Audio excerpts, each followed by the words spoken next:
Hello, I'm Santiago Iniguez, President of IE University, and I would like to welcome you to the Headspring Xchange Virtual Summit of 2020.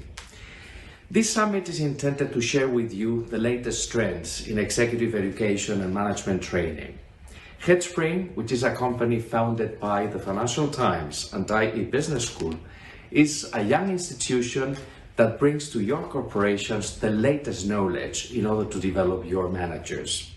We have a number of advantages. First, the combination of the academic rigor of IE University and IE Business School with the thoughtful leaders that come from the Financial Times. We combine the knowledge that brings a leading media internationally, and a leading university. Second, we are champions in training executives online and on blended programs, hybrid formats. IE University has developed over the past 20 years a very distinctive methodology that brings the best methodologies across all sorts of channels and platforms. Our university is actually ranked as one of the leading universities worldwide in delivering these sorts of hybrid formats. Third, we very much emphasize design and adaptation of our programs to the needs of corporations. And in addition, we also insist very much on the assessment of the efficacy and the impact of our programs. I guess that our value proposal to companies is very distinctive as compared to many other programs at other business schools. Traditionally, business schools have been just cutting and pasting their existing open programs to their custom education deliveries. However, Headspring works very closely with the companies in order to develop applied solutions. We dedicate lots of time in order to assess your needs and develop those programs that suit your needs much better. Allow me to make a reference to the current circumstances, which are really exceptional. Over the past year, we have lived in radical uncertainty in times of extreme volatility, and this will probably continue over the coming months. In fact, this experience has been an excellent opportunity to realize that technology is not a foe, is actually a friend. I'm sure that we have all used lots of platforms and technologies available and apps in order to connect with our colleagues at work, in order to reach out to family members and to friends.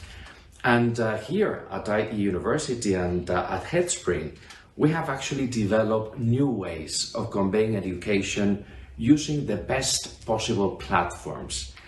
Our solutions don't just consist of delivering conferences via Zoom or via Adobe or Teams. We actually bring the ultimate methodologies that make this whole experience become a very rich learning process for the companies. In fact, over the past year, we have been delivering programs for many different corporations, and we have achieved an experience which is very distinctive and high quality in how to train executives using this very unique methodology, hybrid formats, liquid learning. What I hope is that you have the chance today to learn about the ultimate trends in executive training and management development. And of course, feel free to reach out to us. We look forward building long-lasting relations with our corporate partners. And now let me introduce the next speaker, who is actually my co-host today in this introductory session. He's John Reading. John Reading is the CEO of the Financial Times Group and the architect of its digital revolution over the past years. John has a background in journalism and has become one of the leading figures in the media industry over the past years. He and I have been working together in designing the strategy for Headspring over the past years, along, of course, with the board of directors of the company and the rest of the fellow members that may be present here today, including our CEO, Gustav Nordback. What I hope again is that you enjoy the session, and without further ado, let me hand over to John Reading. Thanks very much for your attention.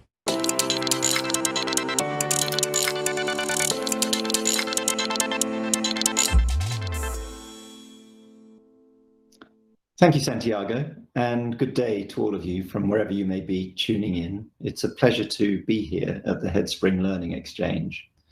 My role and my goal today is to give some thoughts and context about how businesses are having to adapt to the multiple connected crises and challenges they currently face. From my own perspective, I've been CEO for the FT for the past 13 years, and I've seen multiple crises from the global financial crisis to the fallout of 9/11. But I've never seen a period like this, with unprecedented challenges in their nature and severity. Of course, stock markets have soared and sentiment is inspired by the recent positive news on the COVID vaccine. This news is clearly encouraging, not least because it demonstrates the strength of science, its ability to rise to such an extreme and complex set of challenges. But we also need some perspective. There are still important steps to go in verifying and deploying a successful vaccine. And we need to remember that COVID didn't create many of the crises and challenges we face. It exacerbated and amplified pre-existing challenges and crises that society and business have struggled to address. Some of its effects will be permanent.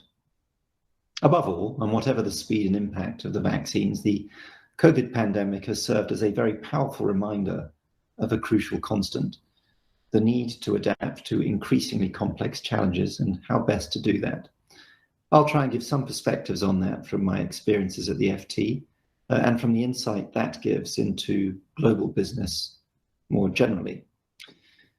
Businesses have no choice but to embrace disruption and upheaval. Hope, denial, subsidy is not a winning strategy. But if they embrace change right, they will come out stronger. This is our approach at the FT, and it's also a theme that echoes through the deep channels the FT has into global business, through our reporting, of course, but also through our strategic partnerships. Headspring is a good example of those partnerships, and I'll say more on that later. If businesses have no option but to adapt, they do, of course, have choices and decisions about how they position themselves in the emerging corporate and social landscape. But I'd argue, and the FT believes and articulates through our new agenda mission, that the sole shareholder focus of previous decades, already giving way in recent years to a broader responsibility to a broader set of stakeholders, has become distinctly pre-pandemic. The role and responsibility of business in building back better, from the environment to diversity and employment, has been further highlighted by our current crises. These are big and deep themes at the heart of the FT's mission to help business align more effectively with the priorities of society. And I won't do them justice in my opening remarks, but I'll make a few comments which will hopefully help inform some of the discussions we'll be having through the day, which I look forward to. First, digital transition and digital transformation are now on steroids. Retail, education, media, even property transactions based by definition on bricks and mortar have necessarily shifted rapidly and radically online. As and when the pandemic recedes, there may be some reversion in some of these areas, but I'd argue that the status quo ante will feel and be antiquated. Forums such as this are a good example. The ability to convene effectively and efficiently leaders in their field through virtual channels has been proven. At the FT, we did 190 or so forums and events in 2019. They were physical. This year, we will do 270, 95% of which will be online. Next year, they will all be virtual. Necessity may have been the mother of this innovation, but we will hold on to and capitalize on the advantages, connecting people across borders, avoiding the costs of travel and hotel conference suites. Disruption is not new to news media, and the FT has been at the vanguard of change, moving early to transform our business model from advertising to stronger, more sustainable reader revenues in response to the rise of big tech and their marketing power. That shift has been vindicated and validated. We are emerging through this crisis with record levels of readership and subscribers, the highest in our 133-year history. We are proving that quality news can be a quality growth business in the toughest of times. That mindset, I would argue, has general relevance well beyond the FT and news media. The post-COVID survival and success mindset must be to seize the opportunities in the challenge of digital transformation. In particular, the connection with consumers. With digital comes data, with data comes insight into consumer insight, and with that comes more relevant and engaging products and services. Just as important as how businesses adapt to connect with consumers is how they connect with themselves. The rapid, forced experiment of working from home or working remotely has been one of the success stories of the pandemic. At the FT, we went from 2,000 plus people working together in our global offices to 0 in a week, and we didn't skip a beat. We weren't alone. The theory of remote working has been proved in practice. That brings advantages and opportunities for work-life balance, less commuting, more family time. But it also brings huge challenges: isolation, stress, the lack of personal connections at a time when the aforementioned digital challenge requires ever closer collaboration between teams. A big question among many: how do you sustain a corporate culture when the corporate institution is atomized? How do you share and embed the values of your business and its brand into new employees if they work remotely? A challenge of particular importance, given the emphasis on mission and values by the new generations of recruits. Many of these questions are still work in progress. There is no playbook for the unprecedented series of crises and dislocations we're facing. And because there's no playbook, it is especially important for leadership teams to listen, to consult with peers and colleagues, and to share ideas, experiences, and expertise. This forum, as the name Learning Exchange suggests, is part of that process of sharing, of exchanging insights and experiences. So too, more broadly, is the mission and opportunity of Headspring. That mission to combine the academic and pedagogical excellence of IE University, especially in digital delivery, with the real-life insight and experience of the FT team to address business and leadership challenges has always been powerful. It has always also been unique. There are many leadership courses, many business training programs, but none with those finger-on-the-pulse perspectives and insights provided by a global business news organization. At times like this, these attributes have never been so important or so relevant. The speed and scale of change we have experienced in business and society is still hard to come to terms with, but we must. This is a once-in-a-generation opportunity to remake and rethink, and we hope to help our partners in managing the necessary transformation and enabling them to see and to seize those opportunities and to come through strong. Thank you. I hope, like me, you're looking forward to some fruitful sessions of discussion and debate. Thank you very much.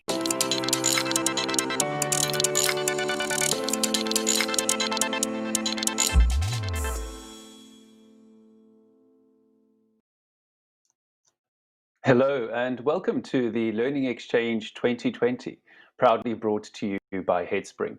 My name is Bev and I will be your host today. Thank you to Santiago Iniguez and John Ridding for setting the stage so eloquently for today's event.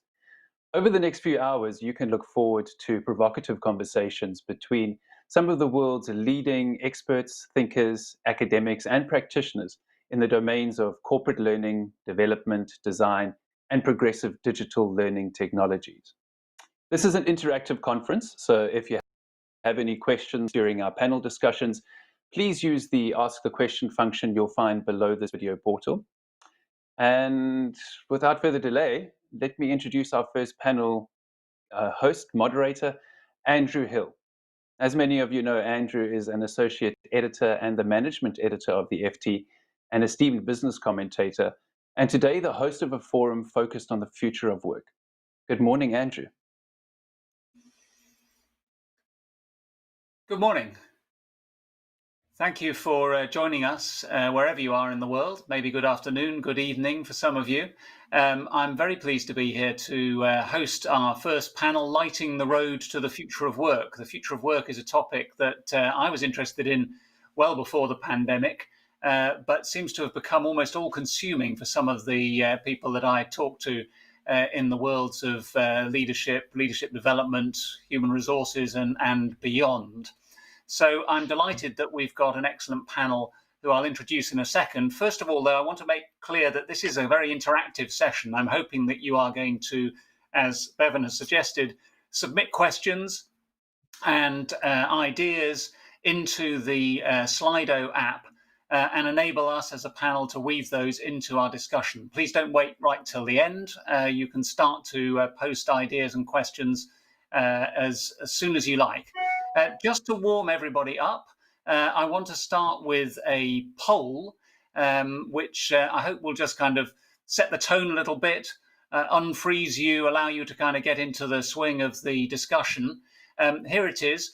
So imagine you probably all do have a limited budget. Select 2 of the following priorities for training over the next 5 years.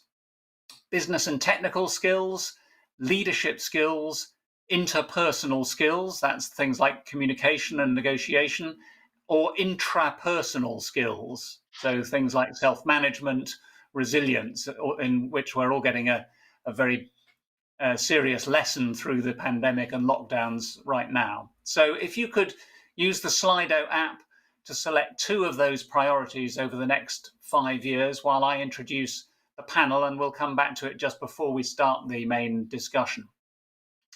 One of the things that I've written about recently is the question of sort of skills gaps and how they're changing. I drew on the recent Future of Jobs survey that the World Economic Forum produced, which included a list of the 5 or more skills needed for 2025 based on their surveys.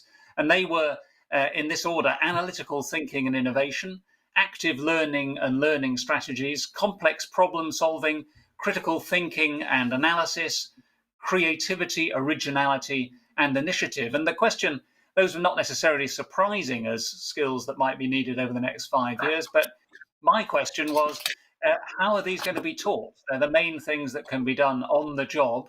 If people have fewer jobs or jobs that don't adhere to one employer, how do we go about teaching those skills and bringing them through into particularly the younger generation of the workforce? One thing we might touch on in our discussion. So just taking a look at the outcome of the poll there, it's the self-management and resilience that seems to be topping the list, with a close to a draw between leadership skills and interpersonal, and the business and technical lower down. So to some degree endorsing a little bit the suggestions there from the World Economic Forum poll as well, that it was these in analytical thinking type of skills that were going to be active learning skills that were going to be the ones that would be most necessary up to 2025. So let me introduce our expert panel awaiting patiently. We've got Sergei Gorbatov, professor at IE Business School. We have the head of leadership development and talent management at SABIC, Sofian Lamali, and the co-founder and director of the Institute for the Future of Work, Anna Thomas, joining us. And I'm going to start with Sofian and ask this question in some form to all 3 of the panelists, but starting with Sofian. And the question really is the same one that we've been discussing up till now. What skills do you think are going to be needed for the next 5 years, Sofian? Well, first of all, thank you for having me. Very pleased to be here with such a great panel. Well, that's the $1 million question, I guess. And the reality is we don't know. We cannot predict the future. All we can do is to look at trends and anticipate that these trends are going to continue. In the world we are facing, which is, you heard about the topic of VUCA, things become unpredictable. And in a world where you don't have the solutions because either the world is too complex or it requires a lot of collaboration, there is one single thing that to me becomes the, if you will, the meta skill of everything, which is curiosity. We are facing new types of problems that we never seen, and it's not about knowing the answer before the problem happens, but it's about your ability to learn throughout the process, and we've seen that with the COVID. So, and curiosity is something that I will be, that will fit into the intrapersonal skills, like the ability to really lead self, but also going towards others, whether it's people or new concepts or new solutions.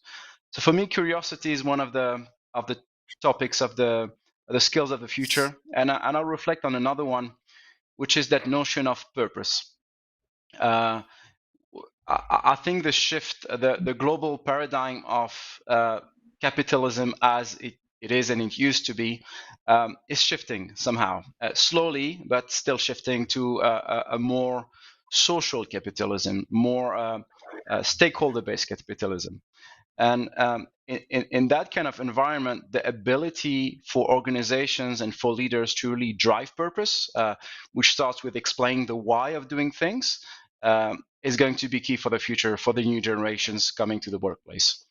So I'll pause here, and I guess it's a long talk, but I'll open the floor for my colleagues as well. Thanks, Sophia. Just one sort of follow-up question. You mentioned curiosity. I mean, isn't curiosity an innate trait? You're either a curious person, I'm a curious person, which is why I like being a journalist, or you're not. Is that something that can be taught? So I believe so, and the academic research on this field is showing that we are all differently curious. That's the first thing. You have a kind of very specific curiosity, which is like if you're investigating, you're looking for something, and you're very focused on how you're going to find a solution. And there's a kind of extrinsic curiosity where you kind of somehow derail from your own focus, and go and explore. And people are slightly different in how curious they are. The second thing is, I think we are all born curious. If you think about the children, if you have 3 or 4 year old children, they come to you most likely asking you a lot of questions about why we do this, why we do that. And this tends to stay not more than a couple of months, and then they start to ask less questions.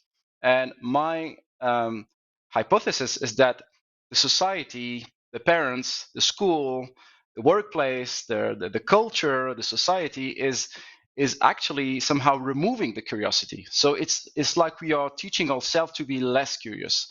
And I think as organization, we need to actually create the space for curiosity and actually reward curiosity. Because if you think about all the progress of the humanity, it was somehow driven by curiosity. Right, thank you. We'll revisit that, I'm sure. I'm still curious about how we teach curiosity. Perhaps there'll be some questions from the audience about that. Let me turn to Anna from the Institute for the Future of Work. Anna, what are you finding? What do you think are the sort of skills that are necessary over the next 5 years, building on what Sofian's already illuminated? Thank you, Andrew. Well, COVID has hit us in the middle of this sort of massive technological revolution, which, as the WEF report has described, the one that you refer to, Andrew, as a double disruption. In the UK, it'll be a triple disruption. And so I think it's helpful perhaps to think about the question and how to answer it in that frame, because we're responding to this shock, of course. It's also perhaps complementing what my co-panelist has said. It may be helpful to think about answering the question through looking at the concept of skills bias technological change, which suggests that technological change is biased towards higher skills, demanding more educated labour and leading markets to reward them for that education. So I think that gives us a sort of frame for thinking about the question, which may be helpful. I mean, broadly speaking, I agree with the WEF report that sort of key skills are the ones, and this is very pronounced, this has been shown as really pronounced through COVID, are problem solving, critical thinking, analysis, plus the new batch of skills, sort of self-management skills and active learning, resilience, stress tolerance, and so on. But I think what we really want is to be able to combine these skills in new ways. So to take that sort of argument, if you like, a step further. And it's similar for tech skills. You don't just want tech design skills, you want design and critical thinking together. So I think perhaps one point to finish, that it's helpful to think big about how to use these skills. And going back to your point about curiosity, sort of perhaps the question to ask is, how would we understand curiosity and respond to it in our most junior members of our workforce? How can we understand their skills differently, match their skills differently and experiment differently with ways to assist their learning pathways? Yes, that's a good point. I mean, we don't necessarily want all our employees to be at play, to Sophian's point, like children. Sometimes we're going to say, you actually do need to hit the second quarter results, and for that you might need the technical skills. I wonder, Anna, just to follow up on that, whether you think that companies, many of whom are listening to us today, are this bias that you mentioned towards the technical skills potentially. Is that not good business sense? I mean, you're looking at what you're investing. We saw how this audience would try and deploy their resources, and you may be thinking to yourself, some of this is going to be a necessary business skill. If I don't have people who have that skill, I'm going to have to teach them. They can be as curious as they like, but if they can't work the machinery or operate the new technology or understand a balance sheet, I'm lost. Well, there are always going to be sort of divergences, and we've seen divergences and different forms of polarization through COVID, without a doubt. I think the real problem will be to figure out to use these key skills in how to manage disruption for the workforce. Spreading opportunity, reducing risk, and so on. And thinking creatively and experimenting with new ways to make sure that human skills complement tech skills and technology. Right. Sergey, let me come to you. I mean, you've done a lot of work in this area and research. Tell me what you're taking from this and what you see as the skills. I know that when we were talking before the panel, in preparing the panel, you pointed out some of the WEF findings, not particularly surprising. They don't differ necessarily pre or post COVID. But tell me what you're making of the next 5 years. Thanks, Andrew. First of all, there are no new skills appearing, right? Particularly when it comes to leadership and management skills. They existed long before. What's changing is the importance of those skills to lead people and organizations through these new times. That's why it's important to really understand what is changing or what has changed. And if we approach it like that, it will become much clearer for each specific company which skill they need to focus on. Because for each individual, for each team, for each organization, that answer could be different. And you would start with your strategy. Has your strategy changed in response to the changing environment? Yes or no? If the answer is yes, well, then probably you would need more technical skills, right? So to Anna's point, yes, then you would need to train people, because probably you will be venturing into new markets or new segments. And to reach them, you would need to train people very quickly on the skills that are necessary for that. If the answer is no, well, then you know what? Most likely the skills that already exist in the organization are just fine. You need to focus somewhere else. Where do you want to focus? Well, let's see what else has changed.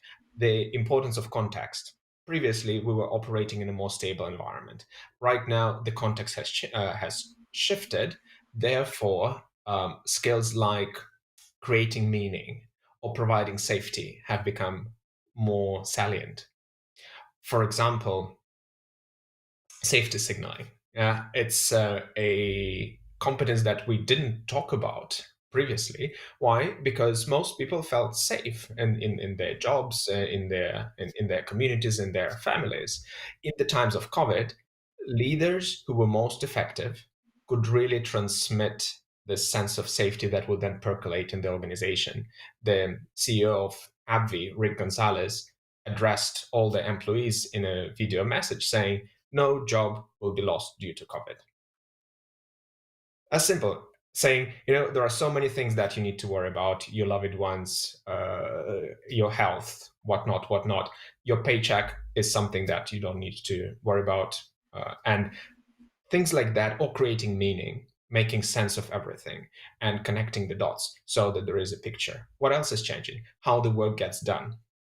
You can't really control and command in situations where you don't see the work, because it's knowledge work most of the time for many of us, and you don't see the worker. COVID has removed everyone from the streets and from the offices. So how do you manage performance of someone that you don't see?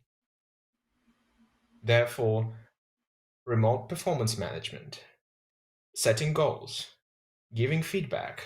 So I teach a lot and I speak a lot on the topic of feedback. The amount of requests has spiked. Now everyone wants to teach feedback. Why? Previously, everyone was sitting next to their boss, to their supervisor. They could control, they could monitor, they could really manage the work directly. When you can't manage the work directly, how do you do that? Indirectly. So leaders don't have any other option but to develop their people so that the people can step up in their performance. And that goes back to Peter Drucker's saying 20 years ago that the biggest challenge of organizations of this century is to manage the productivity of knowledge work. What else has changed? How we relate to each other. In addition to COVID, there are social movements, social pressure on the organizations to address purpose, like Stefan said.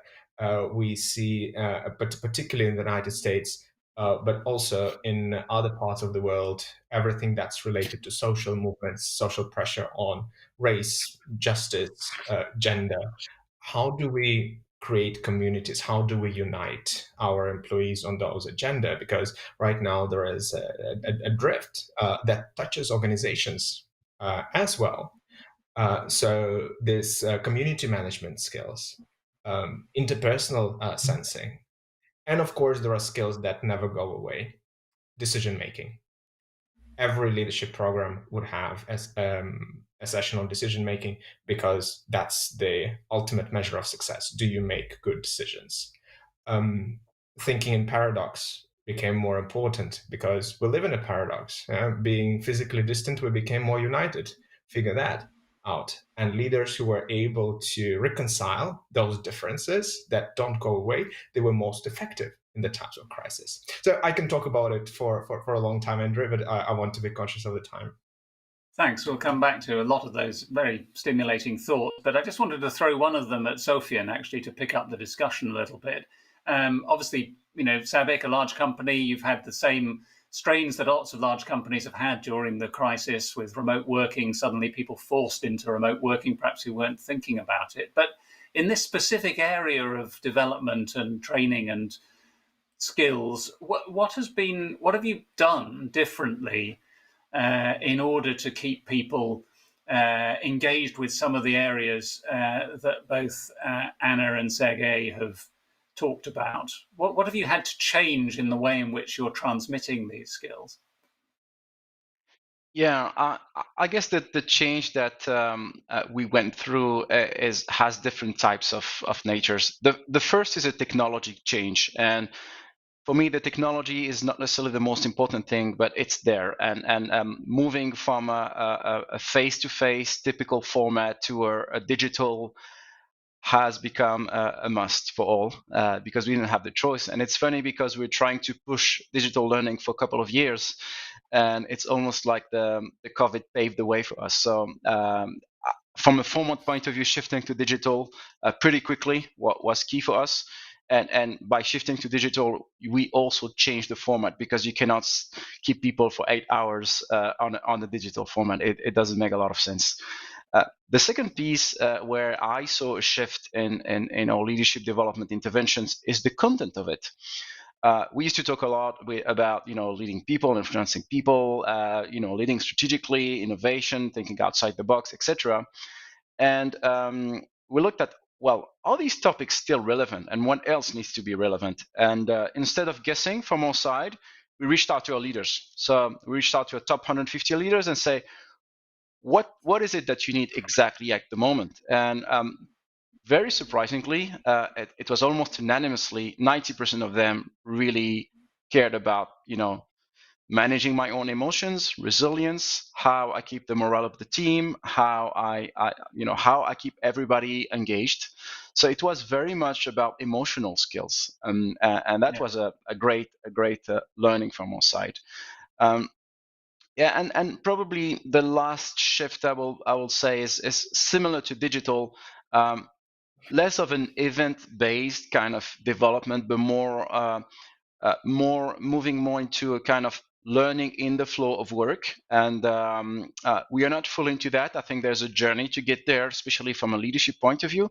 But the ability to have very digest bites for leaders whenever they need it, based on what's going on in the company, has become more and more relevant, if not central, to what we are doing. Right. Turning to Anna, I mean, obviously we're in the middle of this. We hope we're coming towards the end of this particular crisis, and it's hard to predict exactly what will be. We maybe have to have this panel again in a year's time to see if anything changed. But I mean, your institute looks at the long view, and we're thinking about 5 years ahead here. What is your sense of whether this has the crisis has genuinely changed what needs to be done and how it can be done in terms of leadership development and training for the future of work? Or has it just accelerated and brought to the fore some of those ideas and preoccupations that Sofian mentioned, leaders worrying about personal resilience and so on? Has it just sort of raised those in the priorities? I think there's been a lot, of course, of managerial distraction in dealing with crises, and also putting up and changing processes to respond to the new demands and the new targets, whilst there's been sort of a fall in demand, a greater financial restraints, and the pure uncertainty effect. I'd ask the audience about whether or how and to what extent it has changed approach to skilling for the wider audience and the wider workforce. A research fellow of ours at the LSE has done a piece of work which suggests that actually, when there is a shock, companies counterintuitively often cut training costs. And so I would be hugely interested if we could ask perhaps on Slido whether or not training budgets have increased or decreased. I suppose, circling back to your question, because we look at everything through the lens of technology, it's worth thinking about perhaps the positive effects that there have been in terms of thinking about use of technology and responding to that. So not just response to specific needs and immediate challenges, such as reducing face-to-face contact, rather obviously, and as Sergey said, thinking about how you can make remote working, really work and manage risks and opportunities for that. But also thinking about how shock can force firms to sort of innovate and think about new ways of working. And we think that has happened in our own survey, and a recent survey by the LSE have also demonstrated that, not just that management processes have changed, but that that people are identifying COVID as the trigger point and that they are likely to stick. And thinking about things like the pit stop theory, that you can do things that cost time but save money. Perhaps you're more likely to do that when you're working remotely, or that you may innovate, although the results of that are not entirely clear. You may see new opportunities. Right. Sergey, back to you. I mean, the remote work issue that a lot of us have written about has been the loss of that sort of serendipitous instant meeting that you might have with people. And that plays into leadership development, doesn't it? Because to a large degree, if you're a junior or new member of the team, you are picking up signals when you're working directly with somebody. And obviously large companies have long had distributed workforces, but generally they have been pods of people working together, where the younger ones or the newer ones can learn from the ones who are more experienced. How do we replicate that in a world where we perhaps are in a more hybrid and more distributed workforce? Intentionally. Intention is the key word here. Previously, we would often expect that people would learn that by osmosis. Well, that is no longer the case because people don't interact with each other, and we are great social connectors. We tend to mirror the behaviors, we tend to mirror even the values of people. Once we get to a group of people, we're professional boss watchers. We look upwards and we say, okay, that make her or him successful. I will do the same. Now, if we are working in a distributed way, how do you learn that? You need to be intentional about your one-on-ones. You need to be intentional about your team meetings. You need to be intentional of recreating those opportunities for serendipitous connection. If we look at examples, Buffer, and that's a social media platform, they intentionally connect people from different parts of the organization to meet with each other at random and have those conversations with no agenda that you would typically have around a water cooler. And they were doing that before the pandemic. So when the pandemic happened, they say, okay, we just continue doing what we're doing because that worked. For more traditional companies, that was more difficult because that was a change. I remember that in March and April, I was asked to deliver those courses and trainings on, okay, how do we lead virtual teams? So I thought, well, you just continue doing what a good manager does. You need to create relationship. You need to make to help your people succeed, and you need to create meaning. So, are you praising your people? Are you encouraging them? Are you connecting with them on a personal level? Are you checking in with them, how they're doing, how their families? So that's about relationship. Are you helping them succeed? Are you setting good goals? Are you giving feedback on the progress of the goals? Teresa Mabile's research from Harvard will tell us that one of the biggest motivators for people is getting feedback on the progress. Her book, The Progress Principle. Are you giving feedback and appraising them? Because sometimes all people are demotivated. Well, sometimes training is not the solution. Sometimes it's good managers' work. And are you communicating? Are you creating meaning? Are you making sense of this ambiguity? So don't do anything differently. Just do what a good manager would do using the new channels, the new forms. And you need to be intentional about that. And if some managers were naturally skilled at that and were doing that without much thinking, well, now you just need to plan for it. Right. I mean, there's a question come out through Slido. I'm going to start bringing in some of these questions now so that we can work through a few, but perhaps I'll put this one to Sophie, and it leads on from what Sergey was saying. But this question about how can we influence our managers to engage with skills training when they're stretched and exhausted and dealing with high workloads. And I mean, I would add to that, I mean, my data may be out of date, but I mean, it was always my impression that online training was not as effective as in-person training. And as a former colleague of mine once said, online training is the thing that lands in your inbox, and it says when you start it, this is a 20-minute module, and everybody goes, right, I can do that in 10 minutes. So there's a sort of sense that the remoteness would distract from the training. But for managers themselves, how, Sofian, have you managed to get managers to engage with skills training at a time of high personal and professional and commercial stress? Yeah, I mean, first of all, in my company, I think the leader had shown a very strong appetite for that. So, and as Anna mentioned, sometimes shock is is the best way, unfortunately, to really encourage people to learn. And for us, it was not a big challenge. I would also say on Sergey's point is the digital or the online challenge is not the challenge. For me, the real challenge is it's a leadership challenge. It's a performance challenge. The online piece is just a constraint to that challenge. Sometimes we tend to think that the online is the problem we need to solve. I don't think so. So as Sergey mentioned, keep doing what you're doing every day, but do it digitally. And the fact is, when you do it digitally, you translate to a new language. And when you translate to a new language, you need to make sure that the translation is working. And in that specific case, the online learning is only as good as the quality of learning. It's not because of the online, it's because of the learning design that is in it. And for us, it was, from our side, it was first, it should not be pushed. I mean, learning should not be pushed. As a company, what we're trying to do is to create a space and an environment where first, is it safe to learn? It is considered as work, so it's not something you need to take a leave for.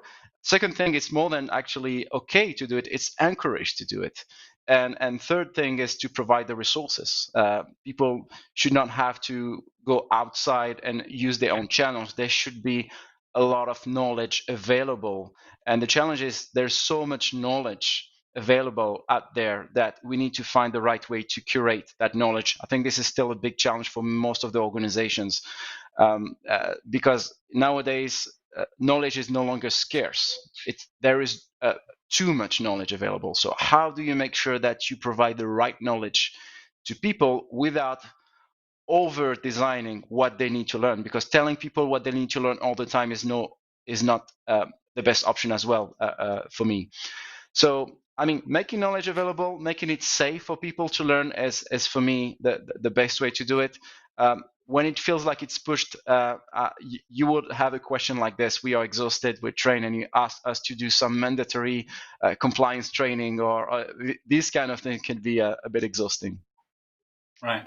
I mean, Anna, perhaps we're exaggerating the digital aspect of this and losing sight of the fact that, you know, what we're talking about is dealing with people, many of whom we were dealt with through email and through video links and through remote conference calls before the pandemic, and will do afterwards. So perhaps we need to put the technology to one side and go to the core things that we want to actually make people learn. What do you think about that? I think that's right, except that we can't entirely put the technology to one side when we're having this call remotely, and when we're dealing with, you know, both our own learning and the learning of others remotely too. Perhaps adding to what you've just said, we've found that responses are very, very different for different demographic groups, and for different, not just for actually demographic groups, also or backgrounds of people and resources, but also for people and personality types in how they respond to these things remotely. And so really thinking about that and the need to sort of personalize it. And respond to different needs, I think is really super important right now.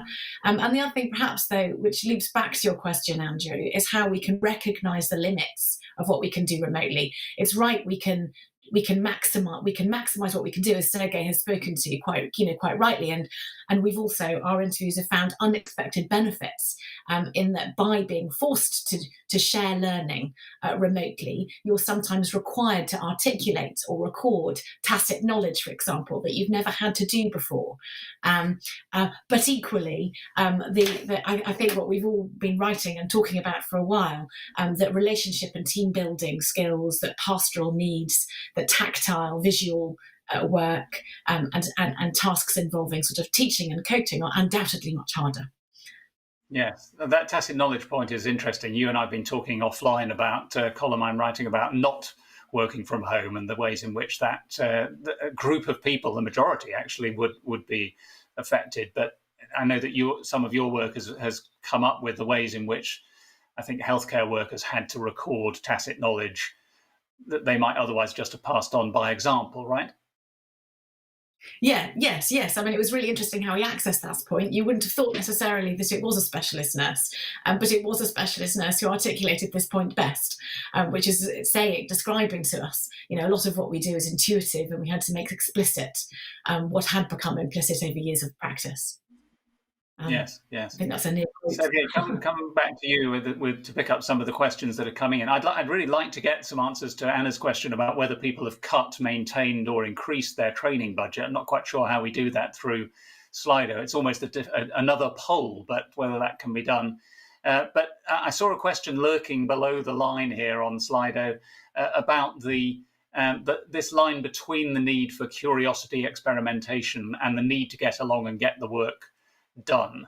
And this goes beyond COVID related or lockdown related questions. It's a kind of this burning question of giving people the time to be curious and experiment versus getting on with the work. I mean, Sergey, what's the latest on this that you can tell our audience about how they strike the balance? So we know about Google and 3M and others with their 15% time and so on, but where's the latest thinking on this?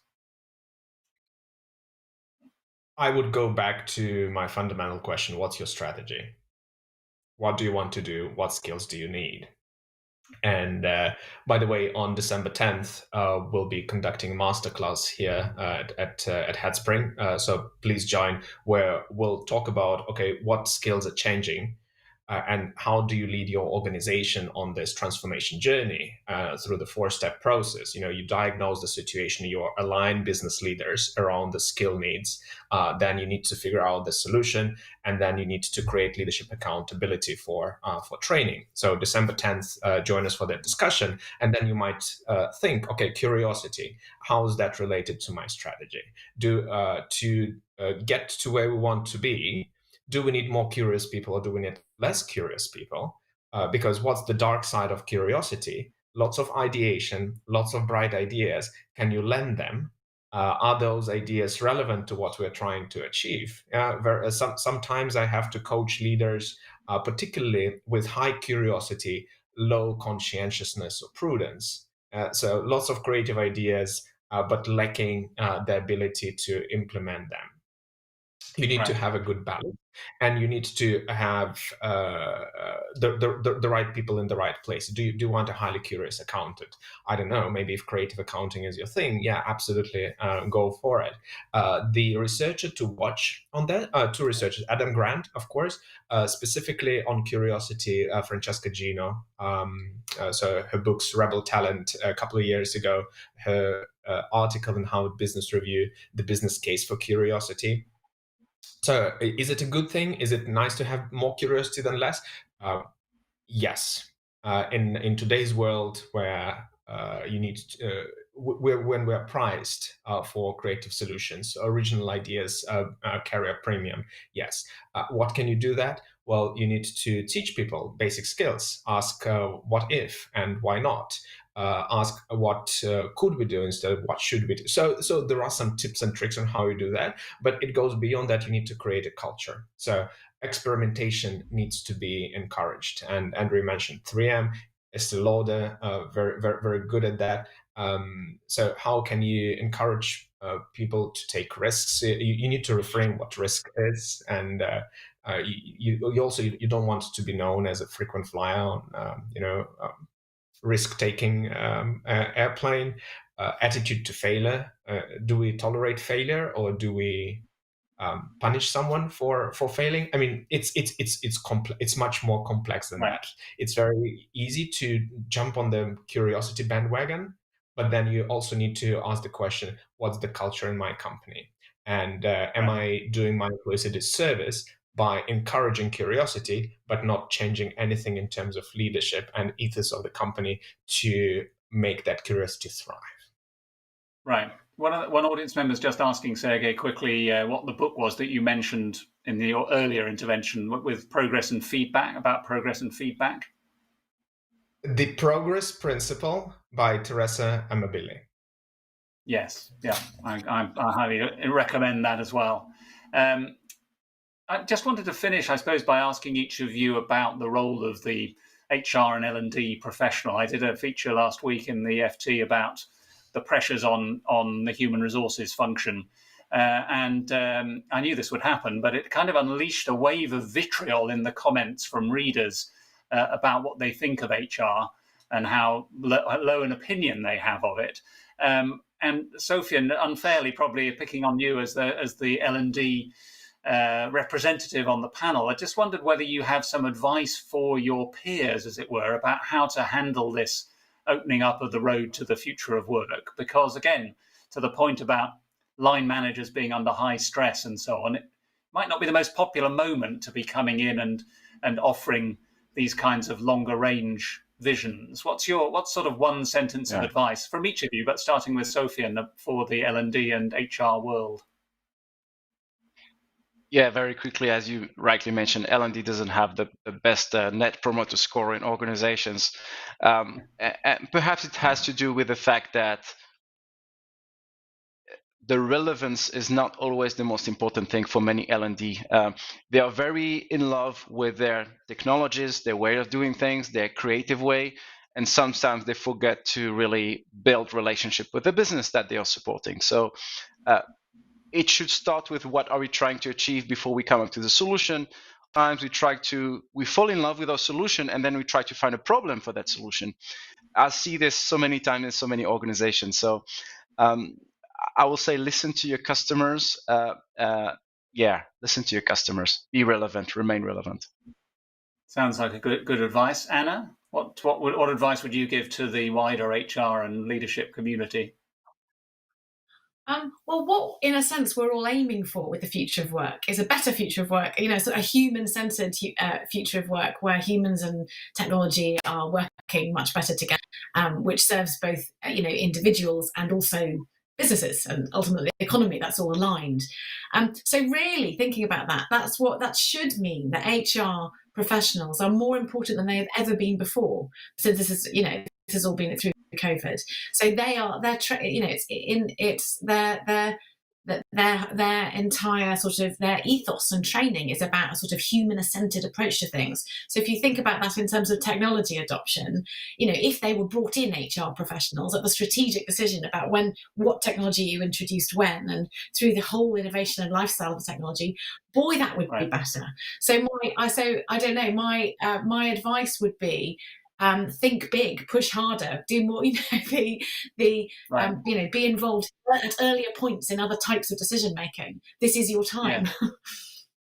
We're just out of time, but Sergey, in a word, one word or 2 words of advice. Know the business, listen to the business, but also know the theory of the case and have your point of view. Make a solid practical strategy and execute the heck out of it. Thanks very much. Thank you to the audience for your questions, and thank you very much to my panel. I think Anna's point about building a better future of work is worth bearing in mind, and knowing that everyone in the audience and on the panel has a role in helping to shape that. So thank you very much, and I'll hand back to Bevan. Thank you.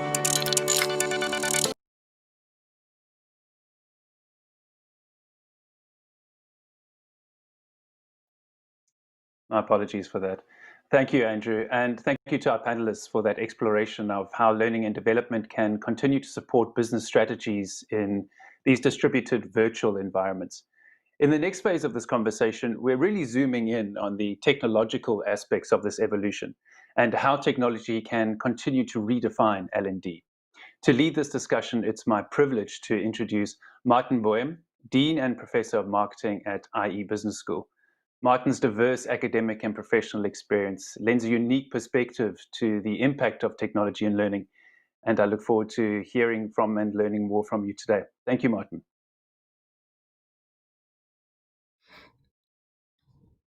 Well, thank you so much, Bevan, for this very kind introduction. It is now my pleasure to introduce an amazing lineup in this panel.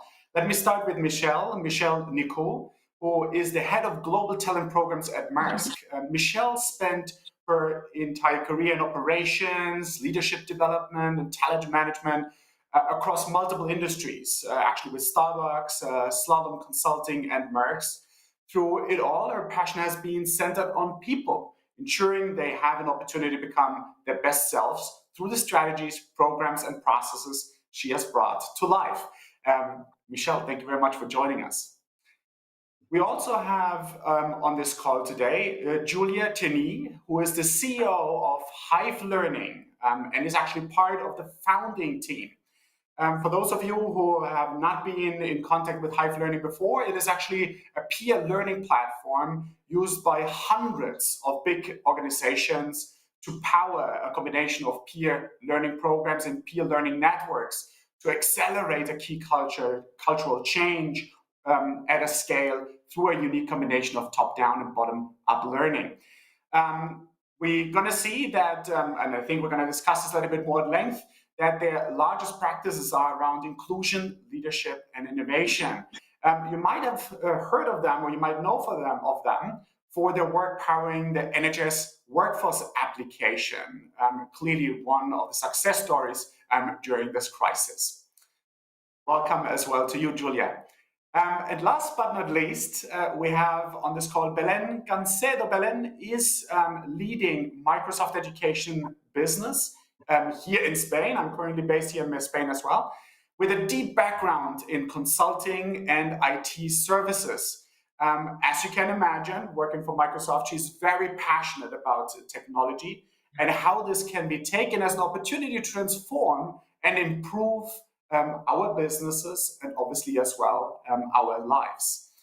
Belén has a wide experience in several executive positions, working in companies not only at Microsoft, but also in the technology sector, such as IBM, where she actually led the business unit for Spain, Portugal, Greece, and Israel, or for instance as well at PwC, where she was a managing director on multiple projects. Belén has studied economics here in Madrid at the Complutense University and specialized in auditing. So as we have already seen, we have an amazing lineup for today, and we want to dive in a little bit deeper in how to make it happen. How can we leverage technology in order to make learning happen? But I think let's address at the beginning the elephant in the room. Everybody's talking about COVID-19. Everybody's talking about this pandemic. So let's try to link these two subjects a little bit more. And I wanted to talk a little bit more about online learning. Some of us have implemented as well hybrid learning approaches, so combining face-to-face interaction with online learning. So my question is, fast forward a couple of months, think a little bit ahead. Is this all going back to normal? Is this about to change again? Are we only going to deliver our learning programs face-to-face, or is there something here to stay? Shall we start maybe with Michelle this time? Sure. Yeah, my feeling at the moment is that we will continue to work with a hybrid solution, at least where I'm working. We won't go back to fully face-to-face. We've had a lot of really great success in moving some of our programs over. And I think that there's also more of an awareness now of when do we really absolutely need to be together and when is it nice to be together. So I think there'll always be these questions that will, suit the business and our bottom line as well, but also know people are social beings and we love to be together. So I don't imagine that will only be online forever. We'll go back to a hybrid. Okay, fantastic. Julia, what's your take on this? Would you agree on that, or do you have a slightly different perspective? I won't be too inflammatory. I agree absolutely there's a place for face-to-face, but I wouldn't be sat here if I didn't believe quite strongly that the learning has needed a bit of disruption for a long time. And I feel like quite a lot of this is... That's what I was hoping for. I'm totally passionate about it. Look, I've sat through average training that's taken way too much time out of my diary. I've also sat through fantastic training, don't get me wrong, which, got me, had a proper light bulb moments, meeting great people, getting a great engagement with the company, but I forgot 80% of it 2 weeks later. And then I also have sat through a lot of forced kind of grey, lifeless e-learning courses. And that is why I do what I do today, because I really believe there was a lot of shake-up to happen in the industry. And it's probably, it certainly is behind a lot of the other sort of workforce tools that we see. And I think that's because largely organisations don't see it as a kind of fee-earning, HR systems and L&D systems sadly seem to sit at the back of the queue quite often for a lot of organisations because they're not quite as easy to see the ROI. So aside from my personal views, you always also have, the McKinsey reports and the Deloitte's out there saying that 80% of CEOs don't feel like they get the ROI from traditional or their overall learning spend, which is, mostly still sat in traditional places. And then on our platform, we've got over 4,000 programs and networks live at the moment, and you won't be surprised to know that obviously there's been a massive rise in engagement from users through this period. And I know a lot of other platforms are seeing the same thing. So actually there's been this sort of natural, adoption, unlike any other time that we've seen, certainly in the last 7 years. That being said, you could say that's circumstantial of the environment, but we're also seeing that kind of net linked to outcome scores. So people are saying they're getting more value there. They are, we're seeing consistently 90% of people were measuring their behaviour change happening, and they're doing that through kind of a lot shorter bursts and a lot more, I'd say, efficient use of time for today's world. So for me, with data like that, and also the cost savings that a lot of online can also bring, not only from people being not out of the office, but also sort of the costs that come with kind of physical face-to-face. I also agree hybrid, but I really hope that more online is here to stay, but the great online learning, not the kind of the grey dull stuff that perhaps people don't have such a positivity for. So let's see what Belen has to say about that. Obviously, I guess Microsoft is very interested in making sure that online learning is here to stay to a large extent. So what is your take, Belen, besides your personal interest or the interest of Microsoft of making sure that companies are using more and more online learning? What is your actual take talking to clients? Do you think this is only a temporary thing, or do you think they're seeing or start seeing the value of online learning? What's your take? Good morning to everybody. So we need to avoid going back to the past, so embrace these new opportunities for transformation. So we all want to go back to classes and face-to-face collaboration with students in the classroom, but we need to continue extending the value of digital collaboration. So making content available to other students who need it after a face-to-face lesson, for example, and also give flexibility to the system, either because students are sick or traveling, or because there is another outbreak of COVID-19 that brings us back to a remote and hybrid educational model. But once the boundaries of the classroom have been expanded and this digital connection has been created, there should be no reverse. So in the COVID era, we have seen schools, institutions that have completely become a remote model and then reopened to students. So the first thing is that has happened then is that there is a pressure from the students themselves. So what they do in class today is the same as they did last week in a video conference by Teams, for example. So they call for an optimization of the way digital is used, the experience and the value of that remote connection. And this will also make at some point the time we spend face to face truly meaningful. Mm-hmm. So it seems all of you agree to a large extent that probably the future is going to be hybrid, at least, right?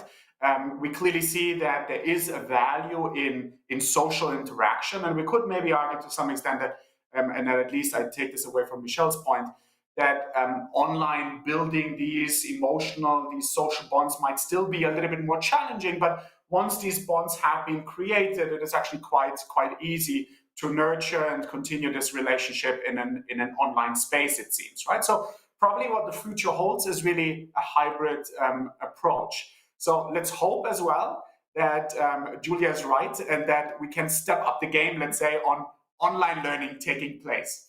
I wanted to stay with something that Julia pointed out as well. You mentioned, well, I think learning is going to be chopped down in smaller chunks. We very often talk about as well micro learning, right? Or related to that as well, just-in-time learning.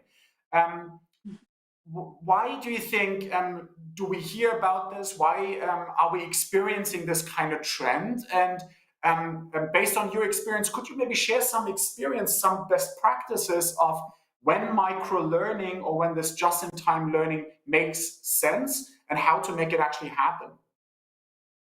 Should we this time maybe start with you, Julia? Is that okay? Yeah, perfect. Yeah, I mean, for me, I think obviously it's not all, the first thing to say is different types of learning formats are the right for different types of outcomes you're trying to get for different types of audience, right? So I think that sort of also being very mindful what you're choosing where, but what we largely see in the micro work, learning, and actually it is across quite a lot of different things, whether it's leadership, management training, big culture change initiatives, is it just seems much more appropriate for today's world. Before COVID, we would see most of our activity tended to be kind of 10-minute bursts on the commute. And that was awesome. Suddenly getting, lots of people who traditionally had really low net promoter scores on their LMS, really hard to get people there. Suddenly, by doing it in that sort of model and making it really easy for people to find and really easy to take what they need and get high value quickly, it meant that you were getting, people that had never engaged in an LMS coming back 2-3 times a week doing this kind of small bursts. So, as an L&D leader, you surely would much prefer to have someone doing that than trying to force them through something where they're disengaged or you can't get them there at all. So I do think the reason it's come about is much more appropriate and it's much more flexible, that you can fit it into your kind of working life. Everyone knows that the biggest competition is the urgent over the important. So some of the key things for best practice, I think, is just make sure it feels important. So the communication of it's right and it's the value proposition's really clear.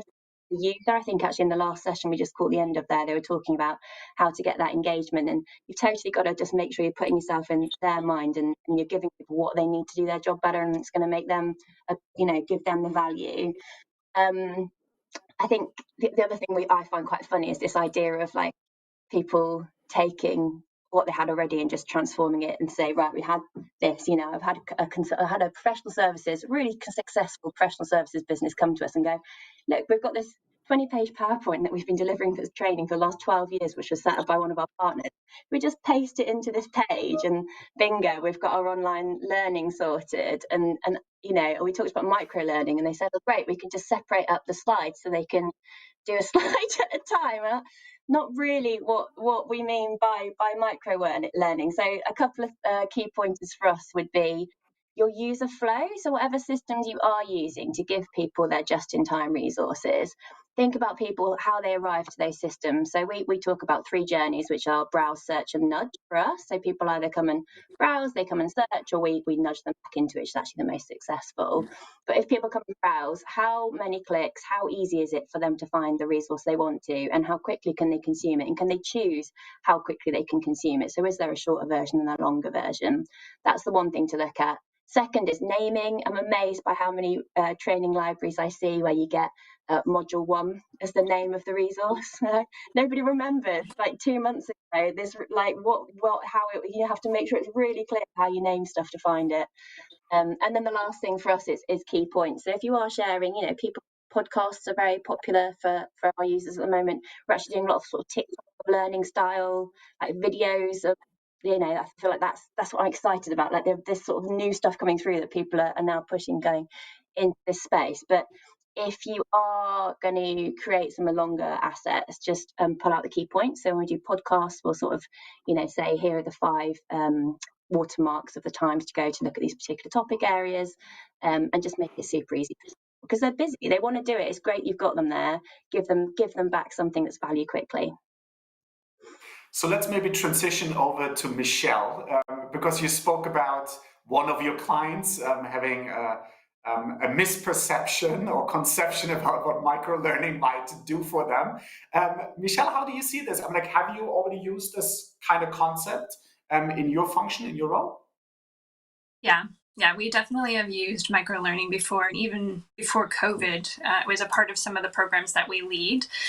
Typically, when we're working on a program, we look in the sense of prepare, practice, and perform, and sort of flip the classroom. So we used microlearning and some of those techniques in that prepare stage. And the other thing I would say is it's not just about programmatic. To Julia's point, some of the things that we've done, not just at Maersk, but at my time at Starbucks, was really look at how we use our LMS and what we create and put in that learning library, and ensuring that we do have things that are of different sizes. So depending on where that person is at or what they're needing, they can go in at the right level for themselves. And then also creating campaigns around some of those things. So if you at Starbucks look at the partner life cycle of the year and what our employees, which we called partners, did, what are the things that matter most throughout that life cycle, and what might they need or want to explore? And then we would create campaigns within our social media channels that would bring people to our learning library based on those different topics. So it's partly anticipating those needs, but then also from a strategic workforce plan, what are those things that are most important to us this year and into that plan, so those next 5 years, and what are the skills that we want to highlight and start getting people to nudge towards on their own, so that by the time we get to the need, we've already started to like get that mindset and those ideas in place, so it's not new for people. So I do think that there is a lot of strategy behind what you can do when you're looking at microlearning, even if it's just a quick 3, 5, 8, or 10 minutes. You can really impact the organization in those moments. Michelle, I really love that example, right? Because typically when we think of just-in-time learning, we have this picture in our mind: an employee is facing a challenge, and as Julia pointed out, is then searching for the answer. What I love about your example is that you actually thought ahead, right? I mean, in this particular case, Yeah. what our employees will need at a certain point in time, and let's make sure that it's ready there for them, because it will tackle the problems that they most likely will be facing at that time of the year. Thank you for that. Belen, Microsoft obviously is very known for, let's say, Teams and so forth, and clearly has made significant inroads into video conferencing systems. But what is Microsoft's take on microlearning, just-in-time learning, which is maybe much more unstructured as, let's say, a video conferencing session? Yeah. First to say that I fully agree with both Julia and Michelle approach. So I think microlearning at the end, is kind of compressed training, small detailed learning capsules, allows you to acquire that knowledge very quickly and almost always with very good results. So last July, for example, Microsoft presented, along with LinkedIn and GitHub, an initiative to improve the digital skills of the population, especially those most affected by the coronavirus at work. So at Microsoft, we have made big investment to help people develop those skills and find work.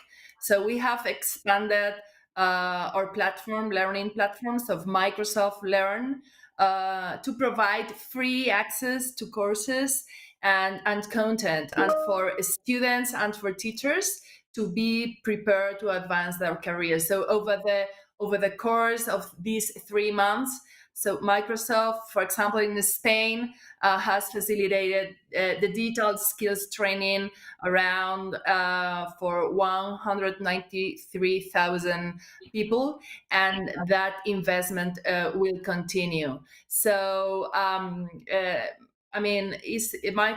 micro learning is very suitable for continuous learning in organizations that requires a high degree of effectiveness in its training actions, and also this system allows immediate learning and complete adaptation to almost any training process, and also you can measure it, the effectiveness, practically, instantaneously.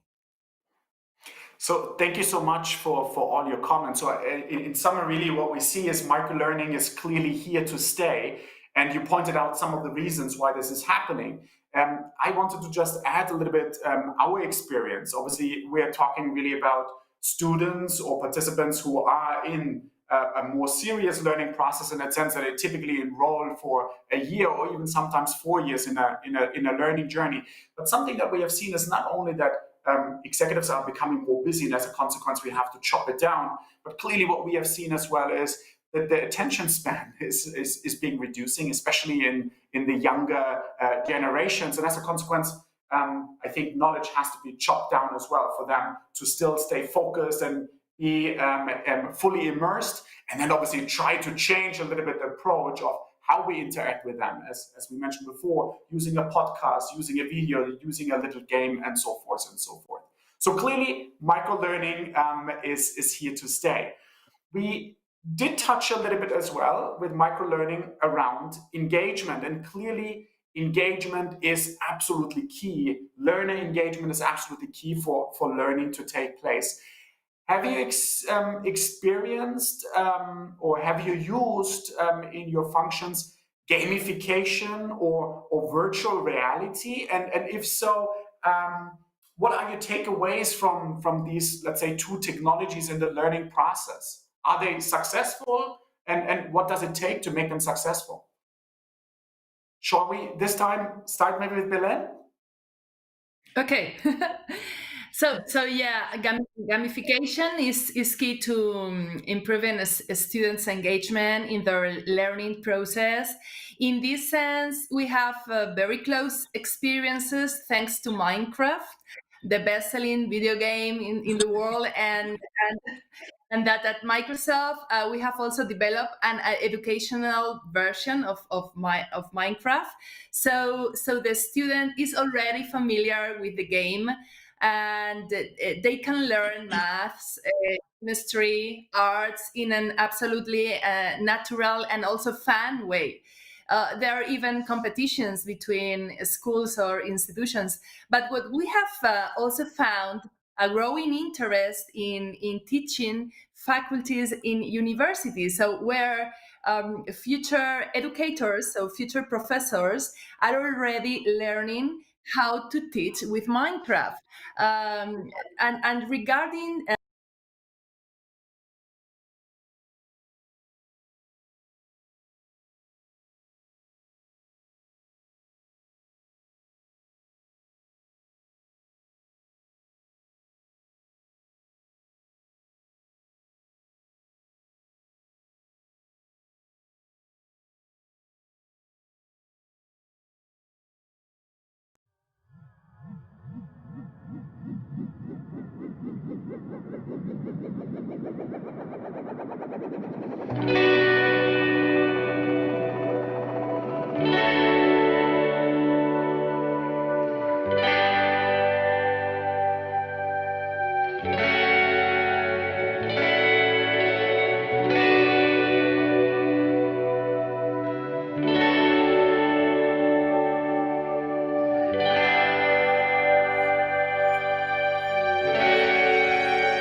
So back we are again.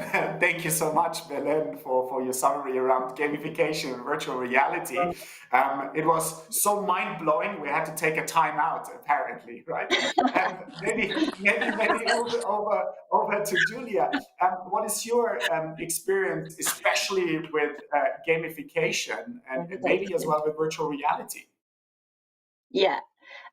Thank you, Martin. One thing I'd just say, just before I forget, when you were talking about the younger crowd versus the older crowd for microlearning, I just thought I'd share a piece of data, which is actually it's senior execs that are the most find microlearning most popular on our tool. So just something to keep in mind. So virtual reality, we don't do it, but a lot of our customers use it. And what I love about it as it's just this recognition that it's like the right tool for the right job. So I think, we're seeing in the market now a big move, thank goodness, away from having this kind of one system that does everything to this recognition that like different tools, you have a toolbox of things to develop your people, and there's different things that are better for different roles. So we have a particularly a lot of our kind of logistics customers that use virtual reality really effectively a lot, train drivers learning to drive a train. I just find it mind-blowing. What a brilliant thing. So I absolutely think it's cool, and it's great that people are recognizing there's different tools for different things. When it comes to gamification for us, so I guess to contextualize a little bit, our platform is not about individual learning journey. So unlike how we were talking about kind of just in time earlier, we're not a kind of LXP, a learning experience platform. We are a platform where people come together to go on a journey together. So it's traditionally around kind of culture, theme, agenda. So whether there's a big enablement strategy through an organization, whether it's innovation, it's digital, it's inclusion, people will come to us to create these communities. And the reason, the secret sauce for doing that is gamification, probably not in its traditional form. So a common misconception, I think, is people think of gamification as kind of getting a badge or a star or points. And I think there's a lot of chat in the market around digital badging and whether it's actually effective or not. I personally think it doesn't motivate me, but and I don't see a lot of it, so we don't do it on our platform too much. But the gamification that we do use really heavily is all the stuff that you see in social media that works. So, and that's not just recognition from likes and those things, which, most platforms now will have a kind of like feature, but it's the fear of missing out. So that for me is the purest form of gamification. Kind of, how do you create this environment where you can see your peers interacting, progressing, developing content to work for their organization and kind of progress forward and getting recognition for it? How you use that as a kind of a recipe for driving massive change. For us, that's one of the most successful things. So, peer notifications. So where you come on the platform and someone adds a comment or, reacts to someone else, that sort of string of conversation and the notification that generates are up to 5 times more successful than a notification that's generated sort of top down.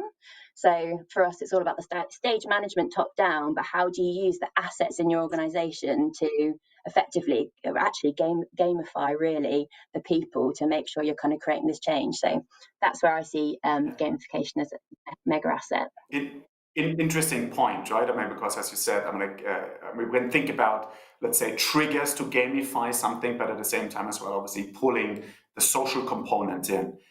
Michelle, I know you have done really cool stuff in virtual reality, and we actually have as well 2 questions by the audience about, well, how could you apply gamification in virtual reality to corporate learning, and especially around VR. Is it better suited for, let's say, more younger audiences or more for senior audiences? A little bit what we discussed before as well. Michelle, what's your experience with that? Yeah, so virtual reality we've been using for a while. To Julia's point, we have some roles in the organization where safety is key, and to put people in cranes or machinery, trucks, and so forth before they've been trained sometimes can create dangerous situations. So we have been using VR in those situations. Over the last year and a half, we've also started to use it in our onboarding. And part of that is you join an organization like Maersk, there's so many different umbrellas and portfolios and things that people do. There's a curiosity behind, like, what is it like to be in a crane and to operate a crane? Or what is it like to be on a ship? What does it look like to go through inland service depots and warehouses, right? So if you're in a place where you don't have that ability to get on those experiences or into a vessel, we've used VR to allow our staff, regardless of where they sit in the world or what their role is, to experience the life in the shoes of those who have those types of roles. So VR for us is, I think the gateway was safety and training and ensuring that we had that. And now we've opened it up more to how do we help each other experience a day in the life of without being able to be on some of those things. And again, safety's behind some of that as well. We can't just have people on vessels or in a terminal, because there's a lot of dangerous things that could happen if we step out of bounds or so forth and so on. So it's really opened an avenue for us that people wouldn't have had the opportunity to see or feel had they not had virtual reality. Yeah. Thank you so much. So I think it was an excellent example to illustrate how VR could be used in order to create a truly immersive experience, right? Like making it actually as real as possible. And I think it links to the next question I had in my head, and one of the questions asked by the audience. The audience is very much interested about as well leadership training, right? I'm like really aiming, let's say, at the more senior staff in the organization, and what's the place of it and how to make it happen. And my next question was really around coaching, which I think probably has a place with respect to leadership development. So what do you see the trends around, let's say, coaching, or more in general as well, leadership development? How what's the place, and how to make it happen? Julia, shall we maybe start with you at this time? Yeah, I mean, we get high demand for it, and we see a lot of it happen on the platform. I'm not sure. Give me a moment to think of any specific insight. Maybe move on to one of the others who have more perhaps impractical. I'm trying to think of the great thing to share. Fantastic. Michelle, shall we start with you? Is Sure. that okay? Yeah, I definitely feel that we've seen an increase in people wanting coaching. I can share an example of some work that we're doing right now around what we're calling mental fitness. And we put some feelers out through program alumni, but also in social media within the organization to ask people, like, what does meaningful support look like to you? Because we're trying to decide, how do we create a suite of things to help support people in developing their mental fitness that incorporates all the things that we're talking about today with micro-learning, gamification, otherwise. And the number one thing that we're hearing from people is they want to have a coach. They want someone that they can tap into and to speak to and work through the different scenarios that they're facing and the complexity of those scenarios that maybe weren't there pre-COVID.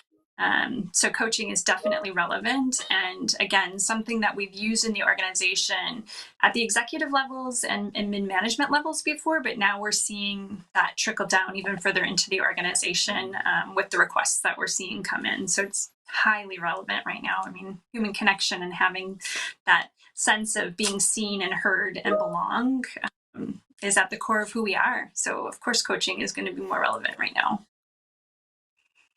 So it is really the combination of leveraging technology for learning to take place, but at the same time as well, this human touch, right? I mean, this, which obviously coaching allows us to do. Belen, what is your take or Microsoft's take on this one around coaching, but also as well around maybe the place of leadership development and how to make it happen? Yeah, so in the business world, so coaching has begun to becoming increasingly important, and this is largely due to its ability to capitalize on human capital and achieve efficient integration of work teams. So employees, for example, who get one-to-one time with their managers are more likely to be engaged as compared to those who don't. So the main objective will be to achieve both the efficiency in the results and the motivation and satisfaction of all the staff of the company. So why is so important and increasingly important? I think that it is a key tool to develop and enrich the potential of each of the people who make up the organization. And in addition, coaching allows the efforts made to provide the company with a concrete and specific benefit capable of reflecting on the trust of workers and even customers. So also it's important because I think it facilitates the process of adapting to change in some situations. So how can the people adapt to any variant in a simpler and safer way? So I think we use it, by the way, very frequently as a team in Microsoft, and we are all familiar with this one-to-ones session with our managers. So I think that that is increasingly important. Yeah. I like that you said that it becomes more important as things are changing. I think we couldn't argue that right now things are changing quite a lot and fundamentally. Julia, anything to add to that? Yeah. Sorry, I was trying to think of a way to answer the question without trying to make it sound like I was just plugging my whole own platform the whole time. So I try and do it. So Which is okay as well, don't worry. People come to us a lot with it, and like a lot of the requests we're really data led, so we think about like what is it people are getting out of this, what is it they're trying to get out of it, and how can we make it better, and how can we make it work in today's world. And I think there's sort of three core reasons why people do sort of want coaching. One, just being support, like, and particularly now when you're alone at home, it's another channel for support. The second is, I think it does create amazing accountability. Particularly when you have kind of, some of the most successful face-to-face programs I see followed up by a coaching measure. And actually the main reason for that is just to keep people accountable to some of their actions. And I do think, it's particularly really powerful, particularly if you've got good rigor around the process of the coaching itself. And the last is sponsorship. I quite often see a lot of the banks we work with, one of the main drivers for a lot of the coaching initiatives is kind of giving people that kind of sponsorship, particularly for less to create more inclusion or different runs of the organisation. And for an organisation, I think it's also really powerful for creating a bit more of a bond and a bit more value to employees. Again, it's like quite a free resource. If you can, I know there's a lot of cost in sort of training coaches up and people taking their time, but effectively, quite often you can find great people in the organisation to do that, and it creates that kind of stronger bond and an alignment, I think. So there's lots of great things. I mean, like in our platform, effectively peer-to-peer learning creates a lot of that support system and also the accountability. So that's the bits that we focus on, and we see happen digitally, and I do think it's important. So we only have about 4 minutes left. But you did highlight something around the process, right? I mean, you said, we do an intervention and then we use coaching in order to ensure commitment and follow up and so forth, right? I mean, so this talks a little bit about the process. So clearly we talk a lot about the learning journey, and I want to link this with another topic. And we actually started off, so it's actually closing really the loop. Obviously, we hear a lot that moving learning online is not simply taking a lecture or taking the PowerPoint slide and putting that on Zoom or Microsoft Teams or any other platform, right? It requires a complete rethinking of the learning process or the learning journey. That is obviously not that straightforward. So if you would have to give in, let's say, 1 minute and a half, give the audience out there some recommendations about how to make that happen, what would be your tips? Shall we start this time with Belen? Yeah.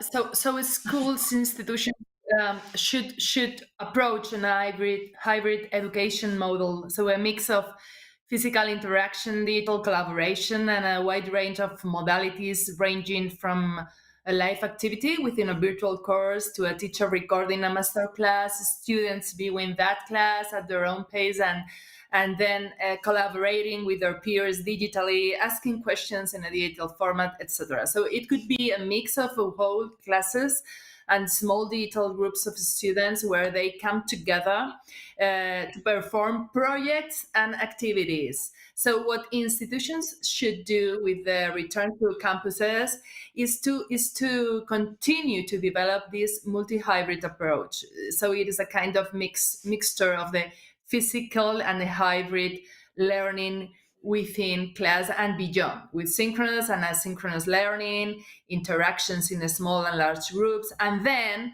using digital tools that favor collaboration and feedback. So tools like Microsoft Teams or OneNote or Flipgrid are being used for far beyond digital connection. So team collaboration isn't just limited to the meeting. It extends after meeting. So, for example, with Flipgrid, students are recording videos to reflect on what they are learning and sharing their opinions with other classes. So it is important that institutions are now rigorous, so that transitions back to the remote are then much easier. Thank you, Belen. Julia, what would be your recommendation to the audience out there to making this happen? Yeah, sure. Probably slightly different take on it. I don't think I would just start by assuming hybrid's the answer. I would really encourage people to really think about what the outcomes they're trying to drive and then try and work backwards to test and learn what the right strategies might be. It probably will be hybrid. You might actually find a world where you need all digital or all the other. So if you want to be really inspired, actually have a look at someone called Tracy Waiters on Medium, who is a lady who runs L&D at Sky, big broadcasting in the UK. And I mean, she's really brave, and please don't be intimidated, because for every one person I meet like her, there's 10 that have still got a PowerPoint slide they're trying to chuck on a LMS. But she totally stopped all of their function in the business around how they were doing any of their training and read an agile methodology book about how to go agile and just started working that way. And obviously it takes the right organization to support a mindset shift like that, but it's really powerful in some of the learnings about how to really think about the outcomes you're trying to drive and the right methods of doing it. And I think some of the key things in there, do check it out on Medium. But some of the key things in there is use data, start small, pilot things, test and learn. Don't be afraid to fail. Failing is as good as succeeding. If you're looking at the data and learning from it, it's great to leave something and go, do you know what, this particular type of training just did not work for our business. Let's learn from that and not do it again. So celebrate fails and don't be afraid to try things, but start small. So pilots, get support from IT, get support from, it's much easier with data to show the story for the ROI, to get the proper support you need from the top and from IT to get these things going. And often a pilot is a really great way to do that and prove something, and also quite low risk. Thank you, Julia. Michelle, I know I put you in a difficult spot here. You had already several amazing recommendations. Could you complement to that? Yeah, I totally agree with that, what they've said so far. And I think that the biggest thing for me, beyond looking at what you're truly trying to achieve and getting brave enough to test some things quickly and be okay with failing, is always keep your learner at the center of what you're doing. And if they're not a part of your process while you're designing and thinking solutions, why not? What are you losing by not having them at the table with you? So I would suggest, on top of what we've already heard, is bring your learners to the table to help you design and be champions out to the organization. There'll be a higher adoption and a higher likelihood for them to grow out and promote if they were involved in the process as well. So I would add that. Thank you so much. I can only say thank you very much to the amazing panel. I think we spoke a lot about learning taking place. I think this particular webcast is going to be the key asset, I think, in any learning organization in the future. So thank you so much for all your amazing insights and recommendations. Thank you.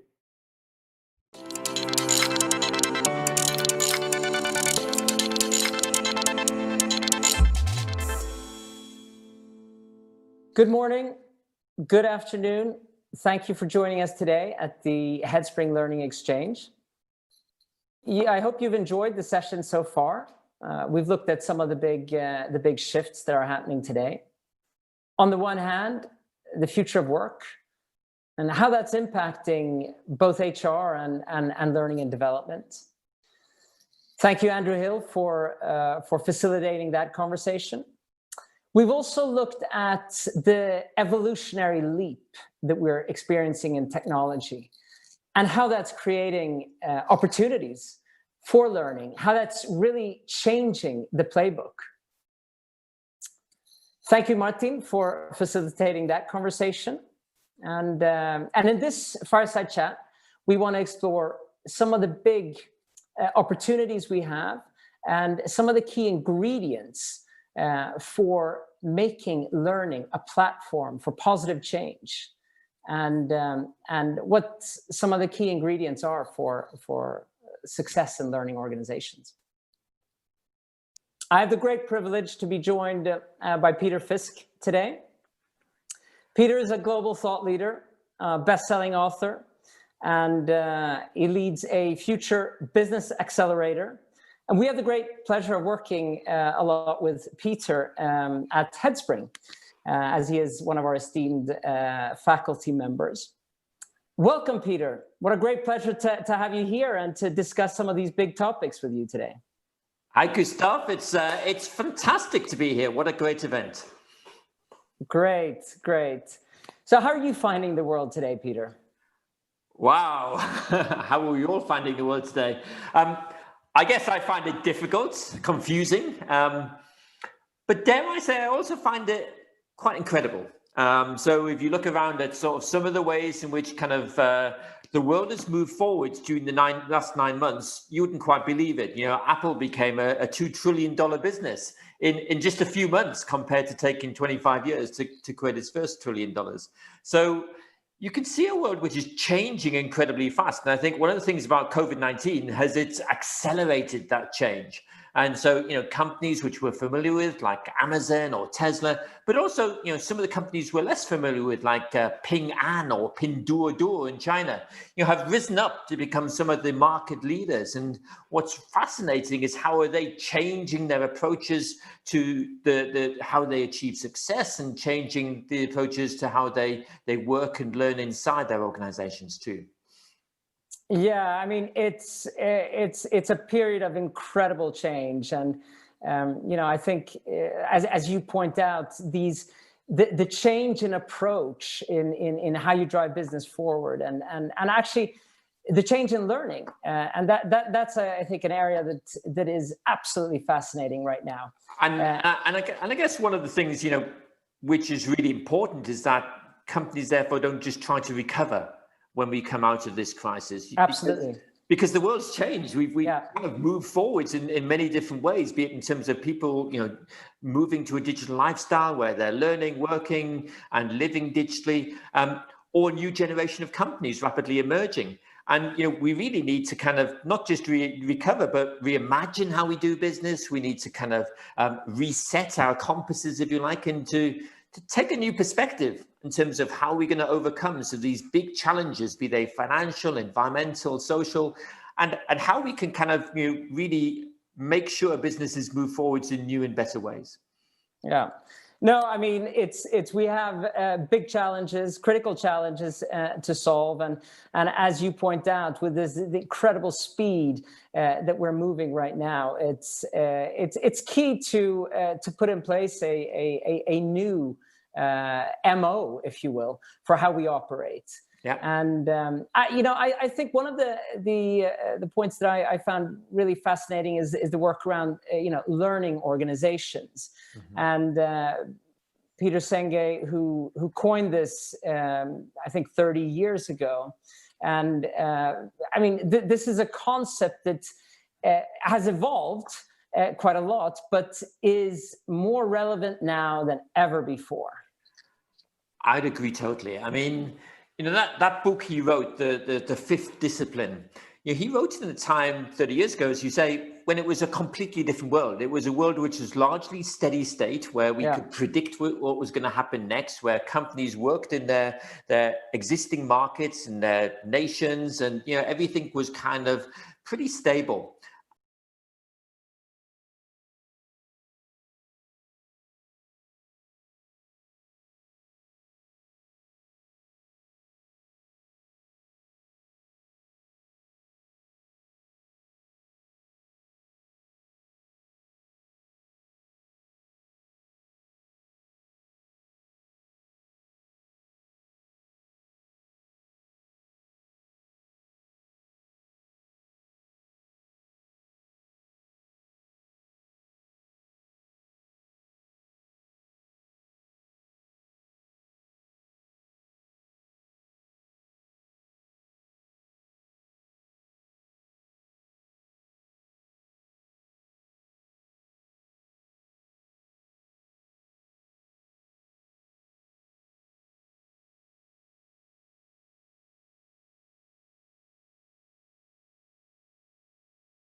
where, you know, machine learning is playing a big role in what we can, you know, what we can learn and how we can evolve our businesses.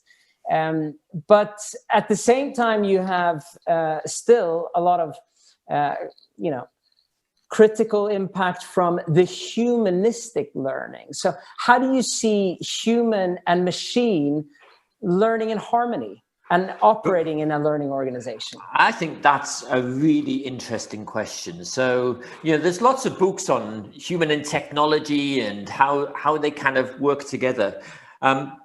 And there's things which humans can do in this kind of changing world, which are unique and which kind of allow us to differentiate. You know, we can be empathetic, intuitive, more creative, and that will allow organizations to stand out and to rise above the machines, if you like. And there's things machines can do.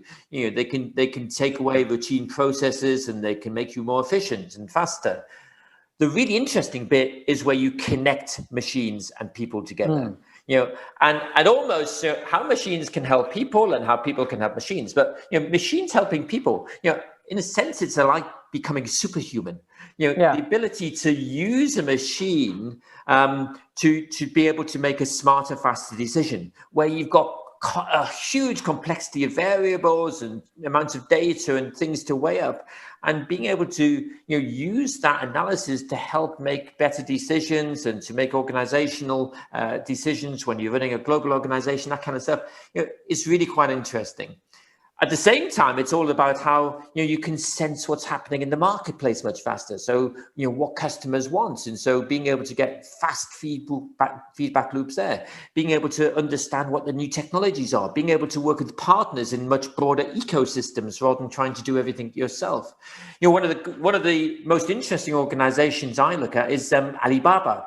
And Ming Zhen, who's their CSO, Chief Strategy Officer, he has an approach to developing strategy called the self-tuning strategy, or more generally, the self-tuning organization. And the idea there is that they actually adapt their strategy every day, not every year or every 3 months, but every day in response to how their incredibly dynamic markets are changing.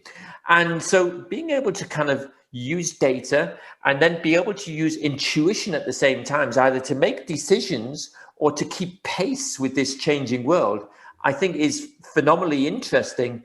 And at the heart of it is how you can apply technology, but also be human at the same time, as you rightly say.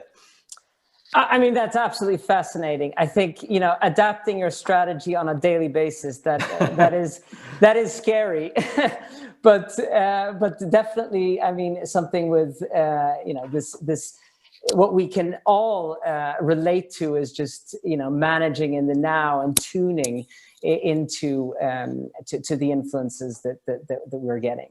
So yeah, I think that's fascinating. I think the you know, another question that I really that I find really interesting is around the personalization. You know, now with technology and machine learning, we can do what we have been talking about for the better part of the last 30 years, which is creating a fully adaptive, personalized experience.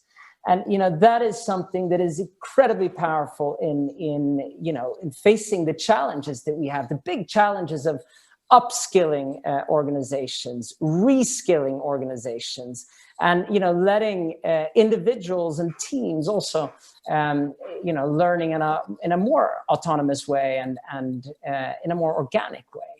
Now, how do you see that, Peter? Well, I guess I would start off by saying, you know, one of the best business books I've read of the last couple of years is a book by a French guy called Frédéric Laloux, Reinventing Organizations. And in that book, he really talks about how organizations have evolved over time, and, you know, we've become more customer centric, and we've moved away from that kind of controlling hierarchy to be much more empowered and collaborative. But he takes it a step further, and he really talks about these self-organizing teams who are guided by, you know, a sense of purpose, but they work within a framework, and they're incredibly entrepreneurial and individual. And, you know, I think that's really one of the interesting clues to all of this. So how you can see teams themselves is the major unit of learning.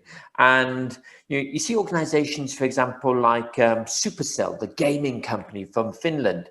Ilkka Paananen, the CEO there, he says, I'm the least powerful CEO in the world. And why is that? Well, it's because all of the information, all of the learning is with his individual teams. And he has small teams of people working on different customer segments, different games, different ideas.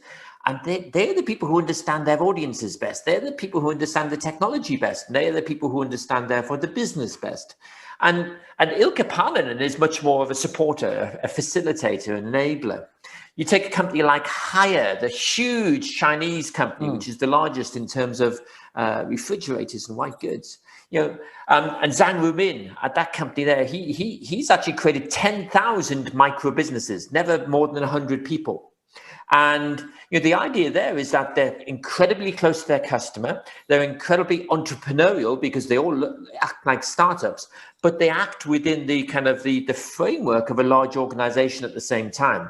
So they get the benefits of the shared resources and the investments and the distribution, but also they have the freedom and the flexibility and the creativity which you typically get in a startup. And I think that is a way in which you get this kind of individualized and much more collaborative learning approach, so much more focused, but you also get the benefits of big company at the same time. Well, that's impressive. I mean, I think that absolutely a clear trend, and successfully so, is moving to more autonomy and driving learning in the teams and letting that really drive the business forward. And I think that's also very much, the whole concept of, moving to more of learning in the flow of work also, the loop of learning, application, et cetera, is incredibly powerful in that context and can move faster. I think another ingredient really is a learning mindset. And that's something that I think is crucial. I got the chance to interview Satya and for my latest book, and I asked him, since he took over as CEO, what has he done? What has he changed about Microsoft? Because it's really come back from a really uncertain period. And he said there was two things. And those two things are firstly mindset, as you talked about. So he's created a growth mindset, which we all know about. We've all read Carol Dweck's book. And that's really about saying, well, there can be a fixed mindset where you're actually, you're wedded to an existing way of working, which you've always worked in the past, but you're going to kind of essentially keep going with all the time. You just kind of try to make it a bit better. Or there's a growth mindset, which is where in today's world of dynamic change, you experiment, you try new things, and probably you're going to fail. But actually, that's good because failure is one of the best way of learning. And so being able to kind of constantly experiment, constantly learn, constantly try new things is the best way to move forwards. The challenge, of course, is that could almost become like anarchy unless you kind of create a structure in which it happens. And the simple structure he created is to give the organization a clarity of purpose at the same time. So they all know what they're trying to do, which is to empower businesses and individuals to achieve more is through their products and services. And so this purpose gives them a lens, a frame in which this empowered anarchy can then happen, but also thrive. Yeah, that's fascinating. I think, again, the point of, that shared sense of clarity and purpose is just so critical in driving, putting structure to it. Well, we've covered a lot of ground. We have. We've covered a lot of ground in this conversation around the key attributes of learning organizations and how important learning is in the future. And I think, Peter, as you rounded up the point around, empowering individuals, empowering the teams to try, to fail, to learn and iterate continuously is a key element. A shared sense of purpose, but also a continuous loop a learning loop that, of course, is increasing in speed, but that is absolutely crucial. Thank you very much, Peter, for joining us for the conversation today and sharing your perspectives and insights. Thank you, Gustav. It's great to be part of it, and I wish you every luck, everybody, in terms of seizing this moment of incredible change, but incredible moment when we can learn both by looking backwards, but also even more by looking forwards. So enjoy the journey ahead. Yes, thank you. And I couldn't agree more. It's we live in a very interesting and exciting period, an inflection point for learning, I feel, and big opportunities to solve the big problems that we have. So thank you all for tuning in. We have a couple more panels coming up. The next one is going to be exploring the potential of the experience and creating experiential in a virtual context. Teresa Martin Letrotillo will be moderating that session. Teresa is the chair of IE Exponential Learning. So thank you very much, and over to you, Teresa.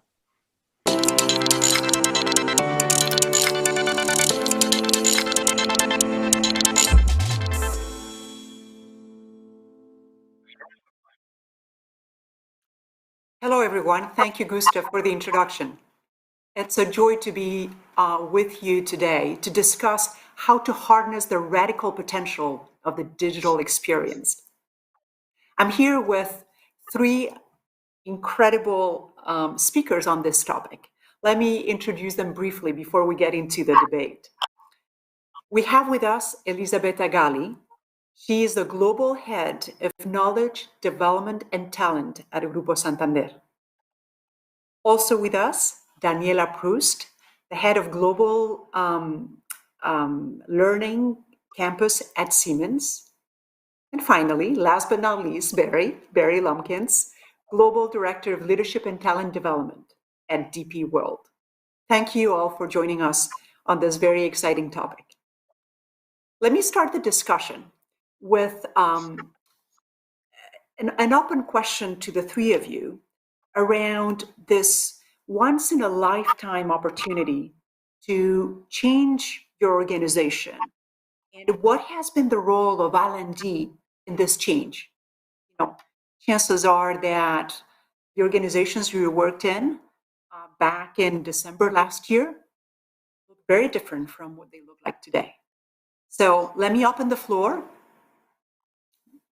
Daniela, Elisabetta, please jump in and tell us about how has L&D helped that change, and what are the skill sets that you have helped foster?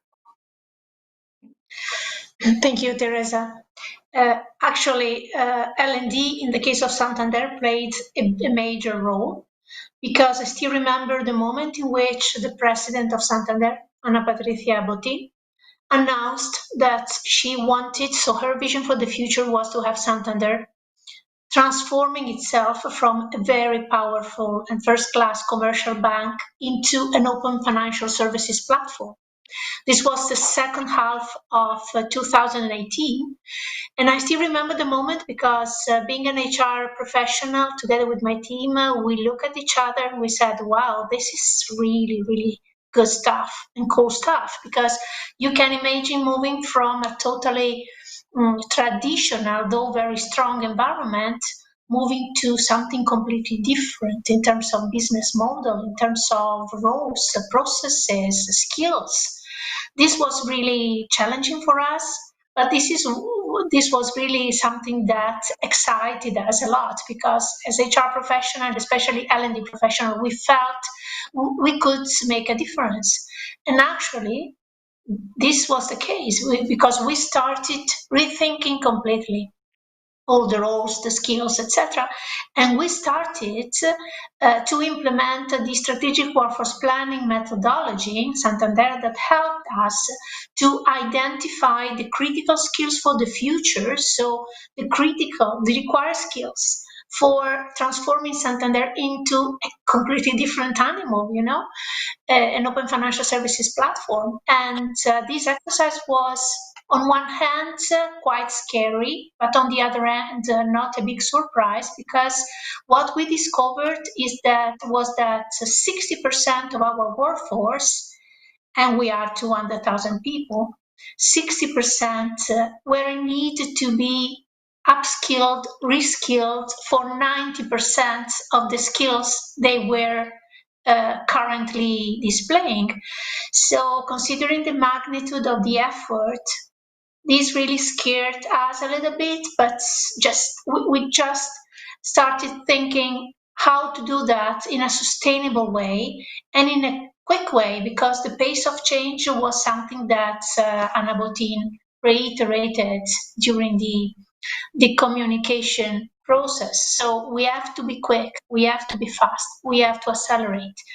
And that's why we started identifying the critical skills for the future.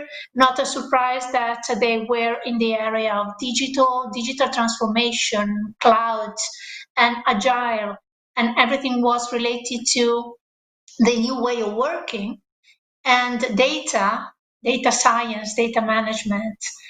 And we started thinking about how to transform our L&D ecosystem in order to be digital, sustainable, cheaper, and faster. Okay. If I may That's add to that. Please, Daniela. I could just jump in. So I work for Siemens. Siemens is a technology company, a bit like what we just heard from Elisabetta, quite big, more than 380,000 employees across the world. And I think we are a driver of change in terms of technology and digitalization, but it also is the major driver for us, for the business models, for coming from producing products or solutions then to software as a service or dealing with platform business models. So it's a major change, as you were also already referring to, Elisabetta. So when I think of learning and development at Siemens, I think we are on a huge transformation, and we have embarked on that already a while ago. We call it learning of the future since, let's say, 2 years, and it has just turbo boosted since January. It has just accelerated in a way that, of course, nobody could foresee. And I can only tell you, I'm so glad that we embarked on it early on, that we had embarked on a quite disruptive path, because otherwise it would have completely overwhelmed us. So we were at least ready. And I think that's what we see in the businesses too. When disruption comes, can you keep up with the pace of change, and can you adapt quickly? That's the question. And that applies now also for, I would say, corporate functions or service functions. It's the same thing. It's not only on the customer facing roles or for the businesses. It's really for the whole company. So when I think of learning, for me, we have to learn more, not less, continuously and lifelong. And that's the mantra that we try to put as a culture and into the DNA of the company. It's not easy to do. It's quite difficult to do. And I think that works motivation, inspiration, and making it relevant to the individual, to the respective business and organization, and to the company as a whole. And that is really quite an interesting endeavor. And the overall targets that we are having, or the objective, is really speed and scale, increase the reach, and therefore really accelerate the time to skill and competency development. That's a major driver that I see just turbo boosted through the corona pandemic that we have seen. A great perspective, interesting. Barry, give us your own experience on the role of L&D in transforming and supporting the business change. What has been your experience? Sure. Yes, thank you, Teresa, and it's great to be here, by the way, with Daniela and Elisabetta. I've had quite a unique experience, because my first day in DP world was actually March 8th. So I came into this global role and I had exactly 1 week in the office to get my computer up and running, and then I've been basically working from home ever since, and so have built my relationships, et cetera, with my team and the broader stakeholders completely virtually. And I think what we decided as a team was that we would take full advantage of the fact that the entire global company was basically forced to go through a kind of a digital transformation program without wanting to. All the employees were. So we would take full advantage of that. And we just decided as a team that we would be a highly impactful L&D function that operates completely virtually until we had a reason to think otherwise. And so it's really kind of started with us pushing the envelope. And then I think a couple of ways we really came in and really tried to build connectivity across our business as much as possible, because particularly those first few months, I think people they were so hungry to connect, learn, and understand how other people were grappling with what was happening. And then to sort of build on that, we then really looked and kind of nudged, let's say, a lot of our senior leaders and executives out front to really, be as open and authentic as possible about the fact that they were going through the same things as everyone else, and talking about their own challenges as a parent and as a leader, and trying to operate in this new space. And so I think those were some of the successful ways we really supported the business. And then I'll say we also worked with some somewhat outside the box solutions. For example, this past summer, we launched a fully virtual DP World summer camp for all of our kids, all of our colleagues' children globally, that focused on STEM education and really answering the question, what does mom and dad company actually do? And we had hundreds of kids around the world participate in that. So we're looking at ways to support parents as well. That's excellent. It's interesting to hear the three of you talk about your experiences. Some interesting takeaways. And again, this is helpful context for the rest of the audience to now start, diving into the digital experience per se. But what I see it's interesting is, number one, L&D playing a key role as part of the business transformation. The three of you started this process before Corona, and it has been a positive news that it actually has accelerated it. Let me just maybe share a data point that at IE University, the Center for Corporate Learning Innovation, run a little piece of research in the summer. And it was very interesting to see that approximately 60% of the companies surveyed actually focused on training on business critical issues. So L&D and the business were closer than ever, because I hear what you're talking about, right? Sort of the strategic skill planning, and how do we do to, Elisabeth, in your case, to upskill and reskill 60% of your workforce. And I know, Daniela, you have also a large organization with, similar challenges. And what's interesting is that it's not a side project. It's very core to actually continuing to delivering this new environment. So anyway, just a very helpful context for how L&D is actually helping that transformation and is becoming really core to the business. Let me just move on to the digital component of the upskilling and reskilling. And by the way, it's fascinating, Barry, to hear that you're also including the families into this experience now that we can, right? So I'm going to ask the audience to give us a sense for what do they think once the restrictions driven by COVID are over. What do you think is the new normal in terms of forms of delivery? While they answered those questions, why don't you share with all of us, and Elisabeth, I'm going to start again with you. How have you managed to make virtual learning more engaging and more effective? Because now it's, we'll see it, but it's becoming a larger portion of your training, at least for now. How can we deliver a fundamentally different experience? Yeah, this has been one of the critical points of the challenges we had.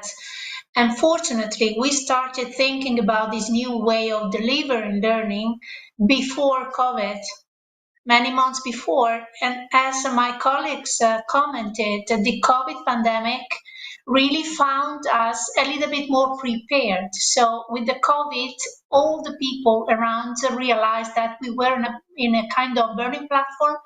We didn't have any more options than apply a different way of delivering training.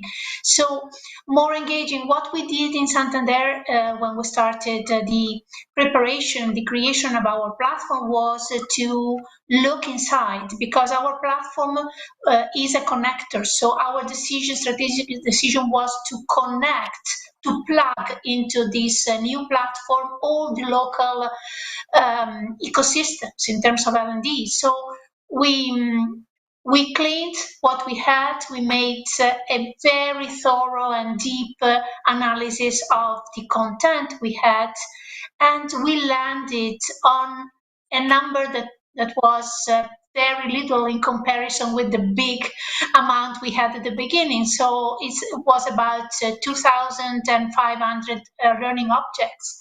And then that worked okay, quite good for the digital platform. And we started to rethink and rebuild this content in order to be much more engaging, transforming what we had into a real learning experience.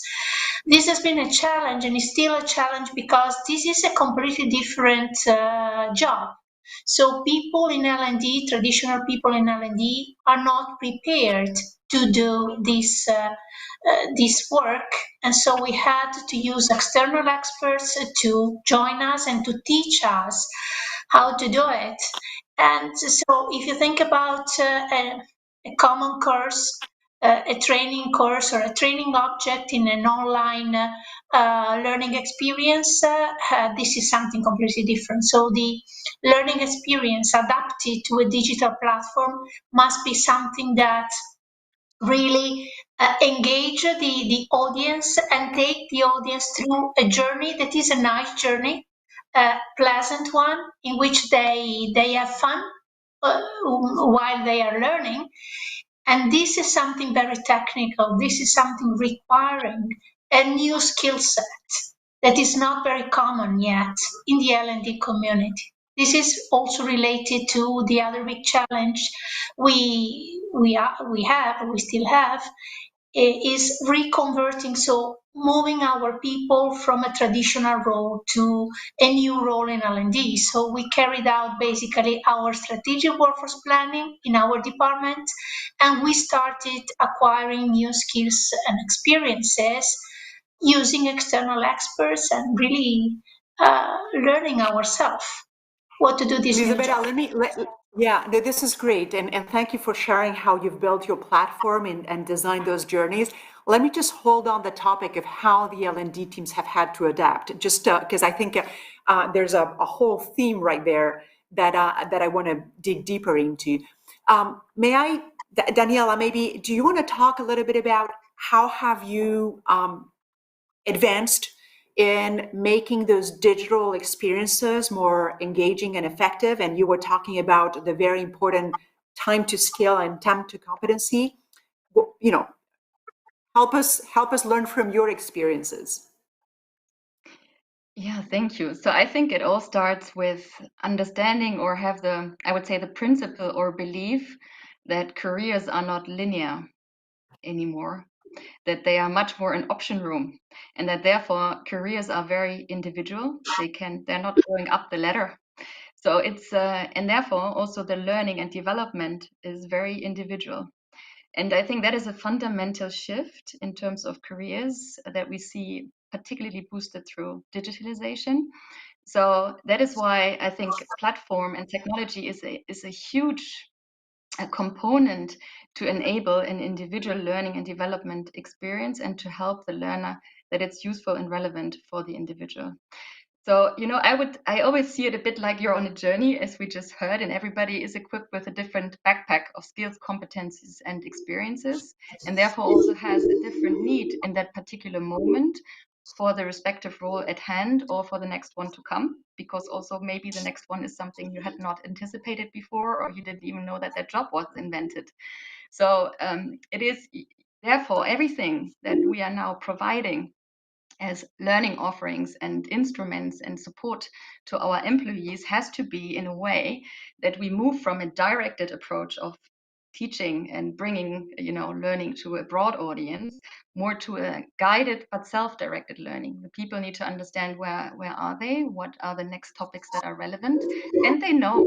It's not that we have to tell them what is now the next AI topic that you should be aware of, right? The communities, they are very active and they know what the next topics are. So we use them kind of radars in our own organization to see what is going on in the communities, what are the topics that are being discussed, what are also maybe sometimes the keywords they are searching for, because that can help us prepare what is the next content that we need to be able to provide. It's a bit like being on a train station, and you are on a trip and you might hop on one train, get off at the next bus stop and then pick a different means of transportation. You might take someone for a certain moment onto your trip when you do a virtual classroom in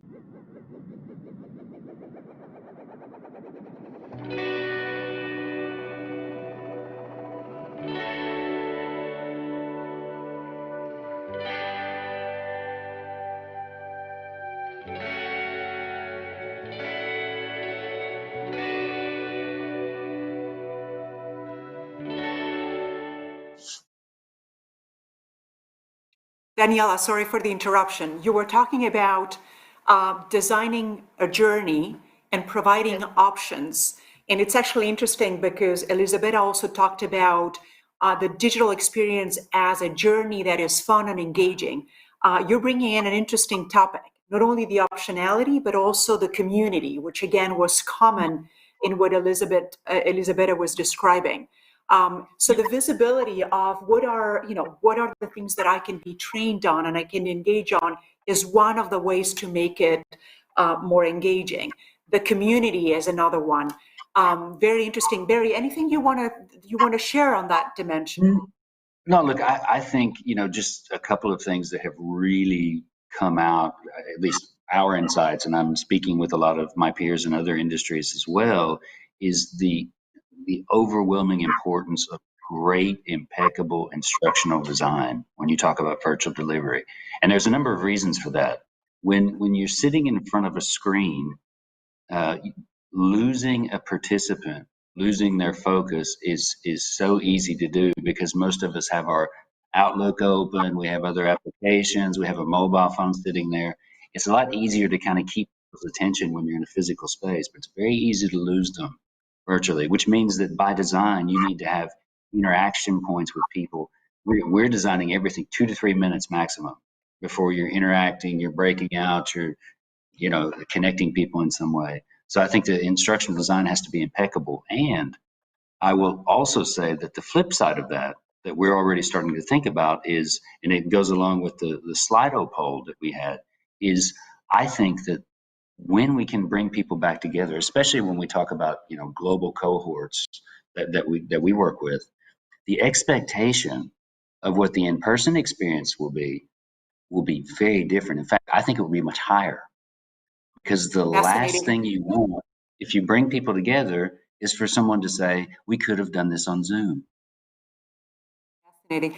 Can we actually build on that question? Because I think it's an interesting, the poll was saying that roughly 20% of those companies would actually go virtual by default.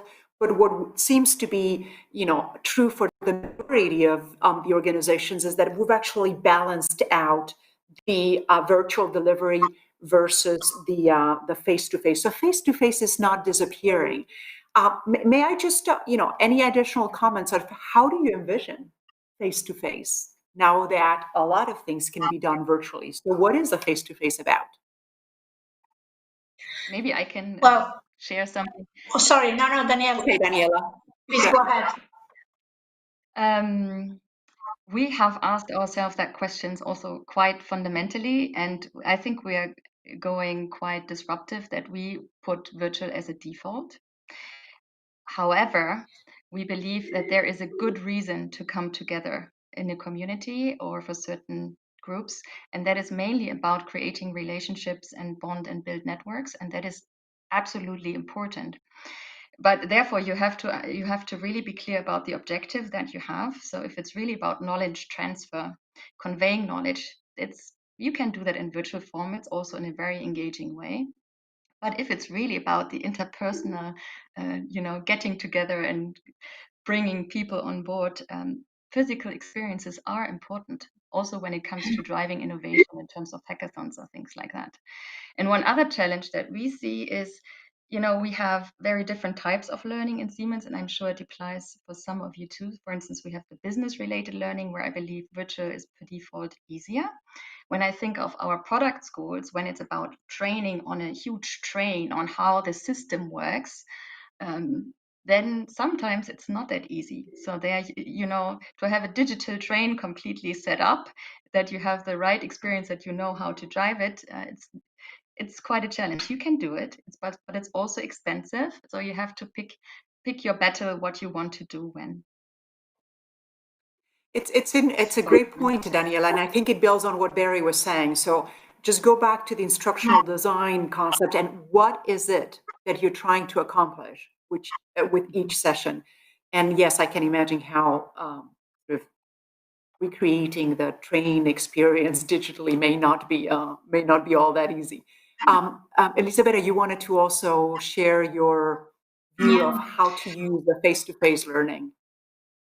I fully agree with Daniela. So I think the important thing is to keep in mind two words: synchronous and asynchronous, because as Daniela said, so the experiential moment, so the moment in which the community get together to share experience or to do something together, will never disappear. Probably with the COVID pandemic, we have learned that we can have a very good synchronous session virtually and digitally. So this will stay with us, and I think that in the future, when COVID will be gone, we will keep this very clear. So 80% will be asynchronous, because it doesn't matter. As Daniela said, if you have to acquire knowledge, you can do it asynchronous, in a synchronous way, and through the platform. 20% synchronous when you have to get together with your community and share experiences. And so for me, this is something that will stay in the future. Interesting. Okay, so I hear, in terms of themes to really drive the digital learning experience to its full potential, number one, and let me just start with you, Barry, go back to good, fun.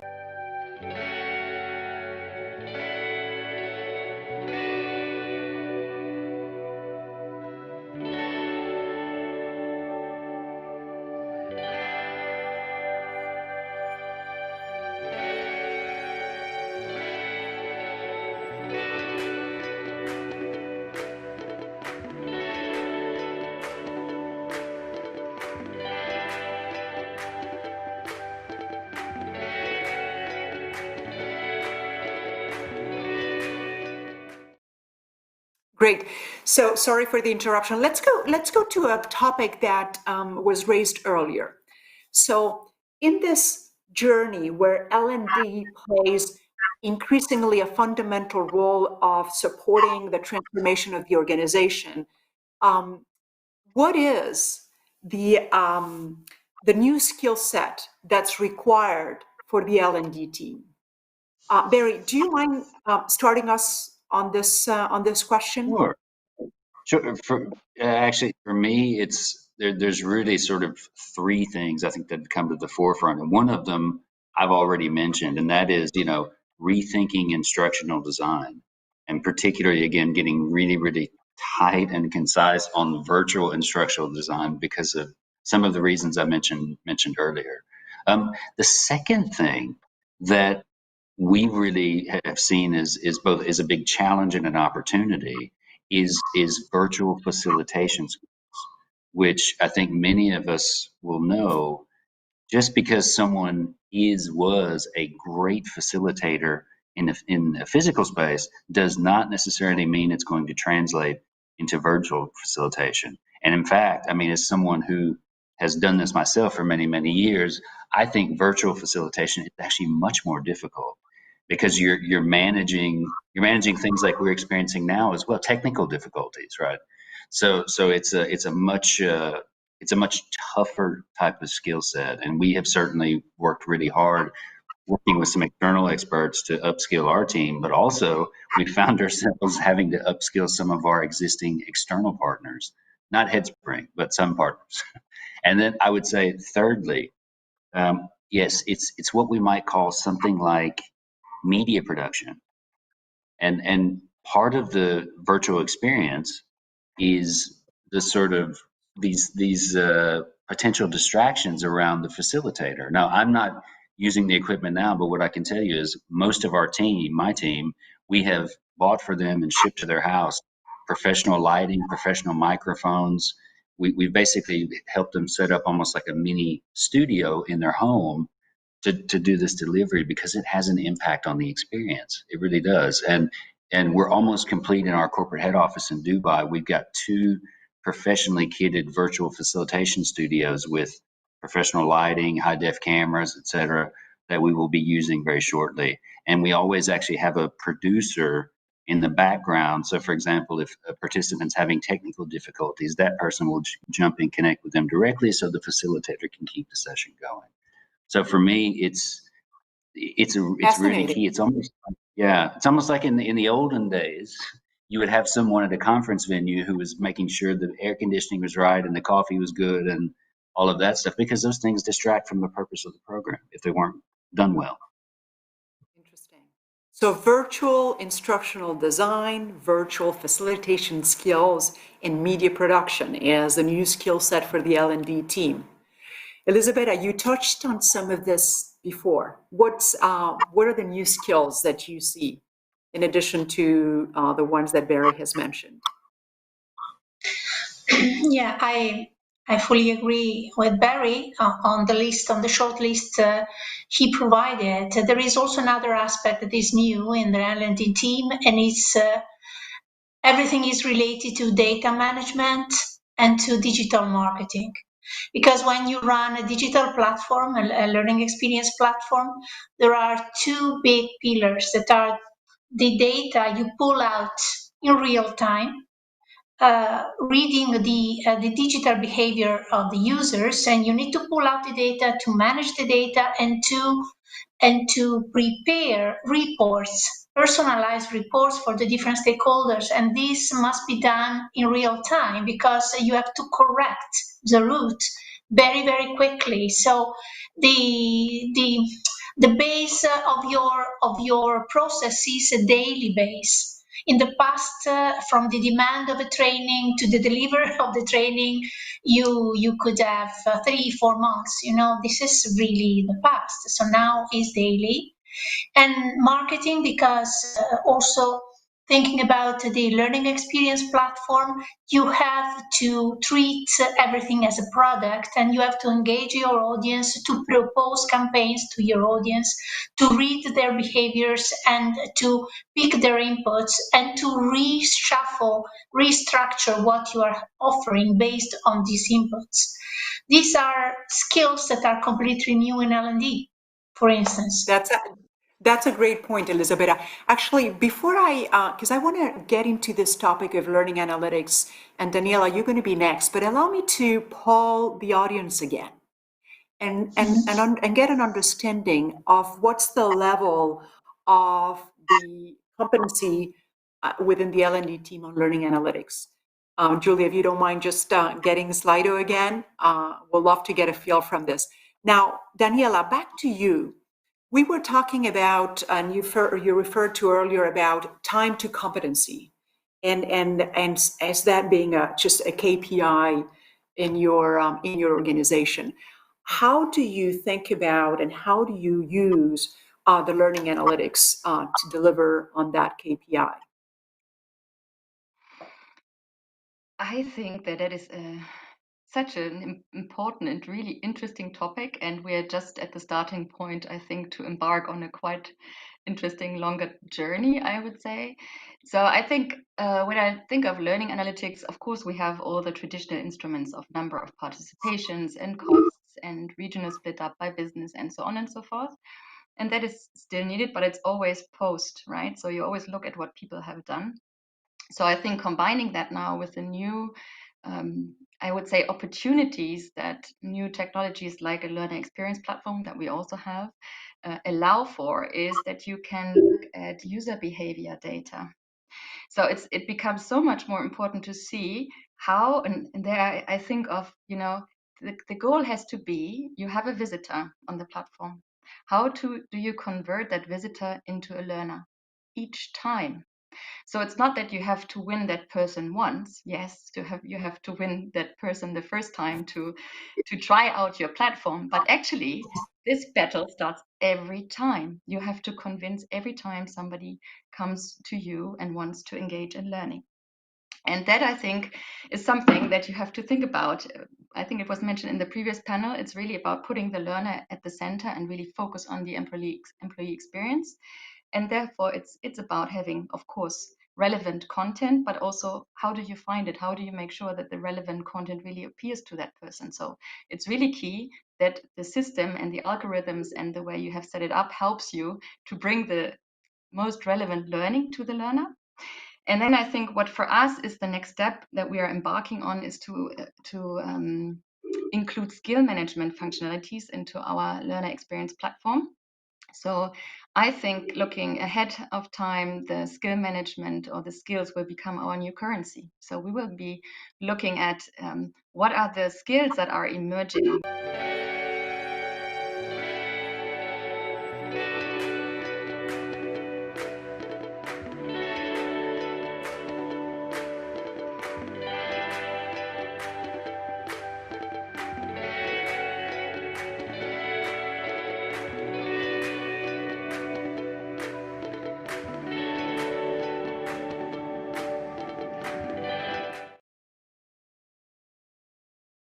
Daniela, sorry for the interruption. This is part of the things we need to learn how to live with. So you were talking about skills, the new currency.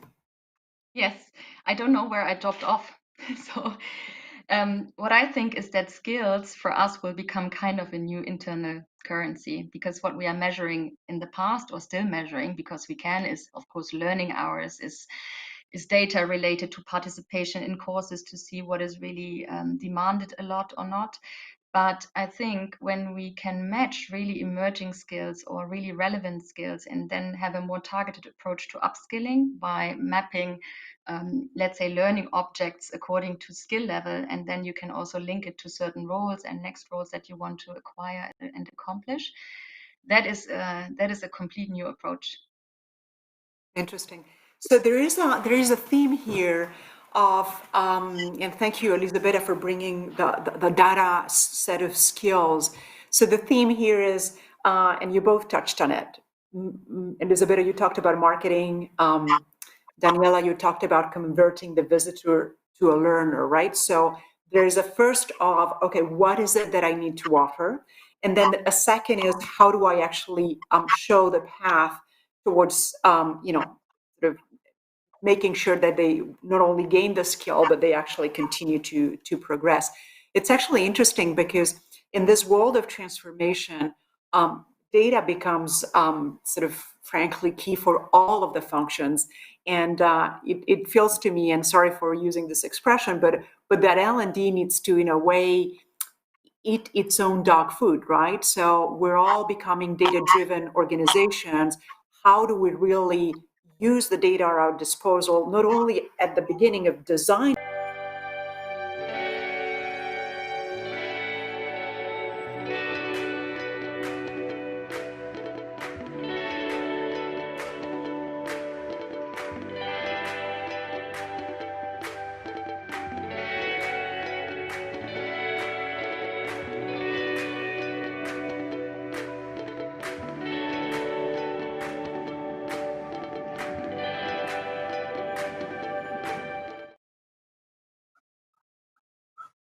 Sorry, people, for the interruption. It looks like we had a technical glitch that has been solved. So let's use the last 5 minutes on an exciting topic.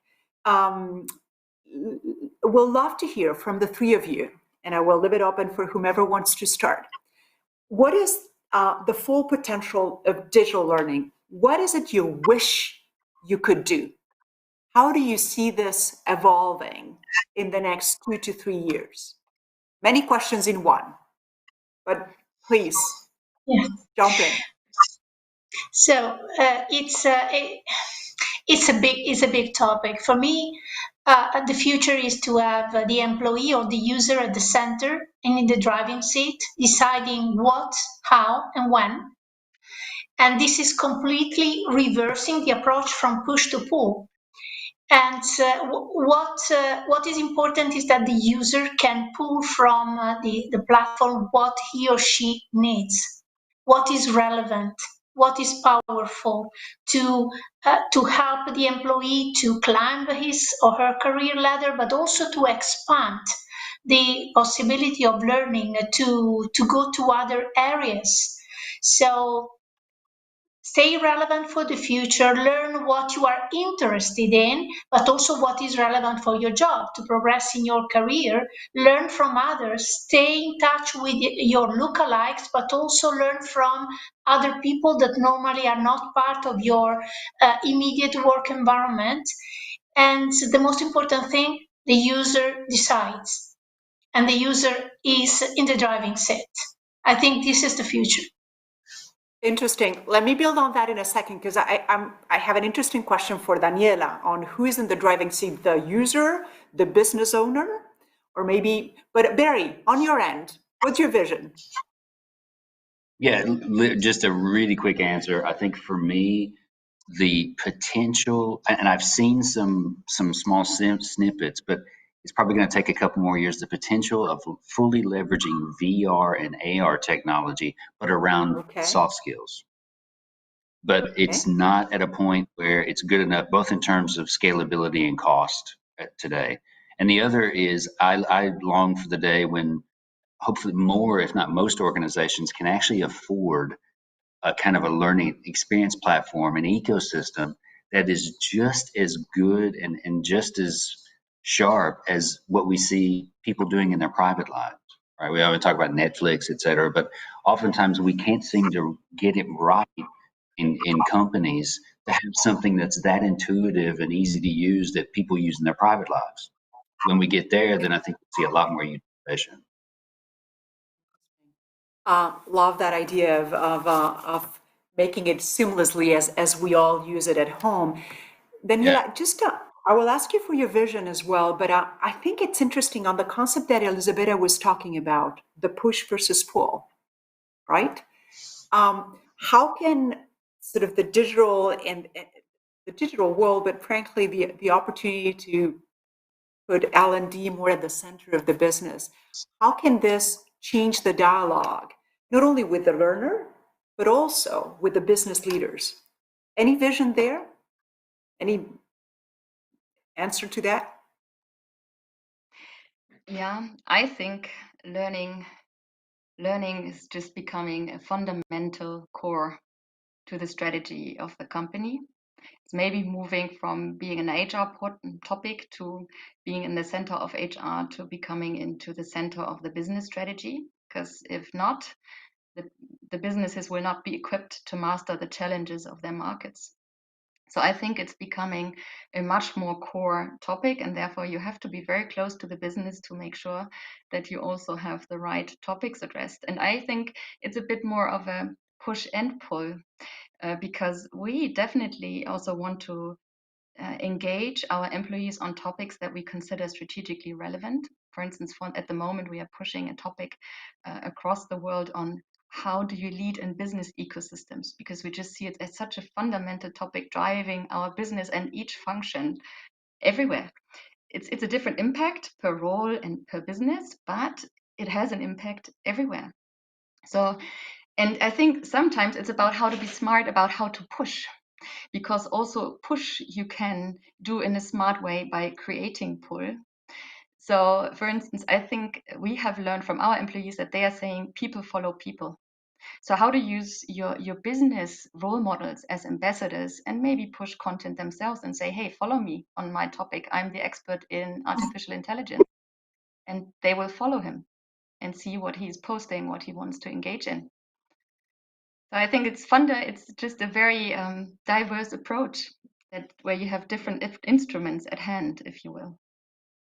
Thank you. Thank you for your comments, Danielle, and thank you for the input on the future and the vision for the digital learning and how can we frame this into potentially a redefinition of L&D as so core to the business and business strategy.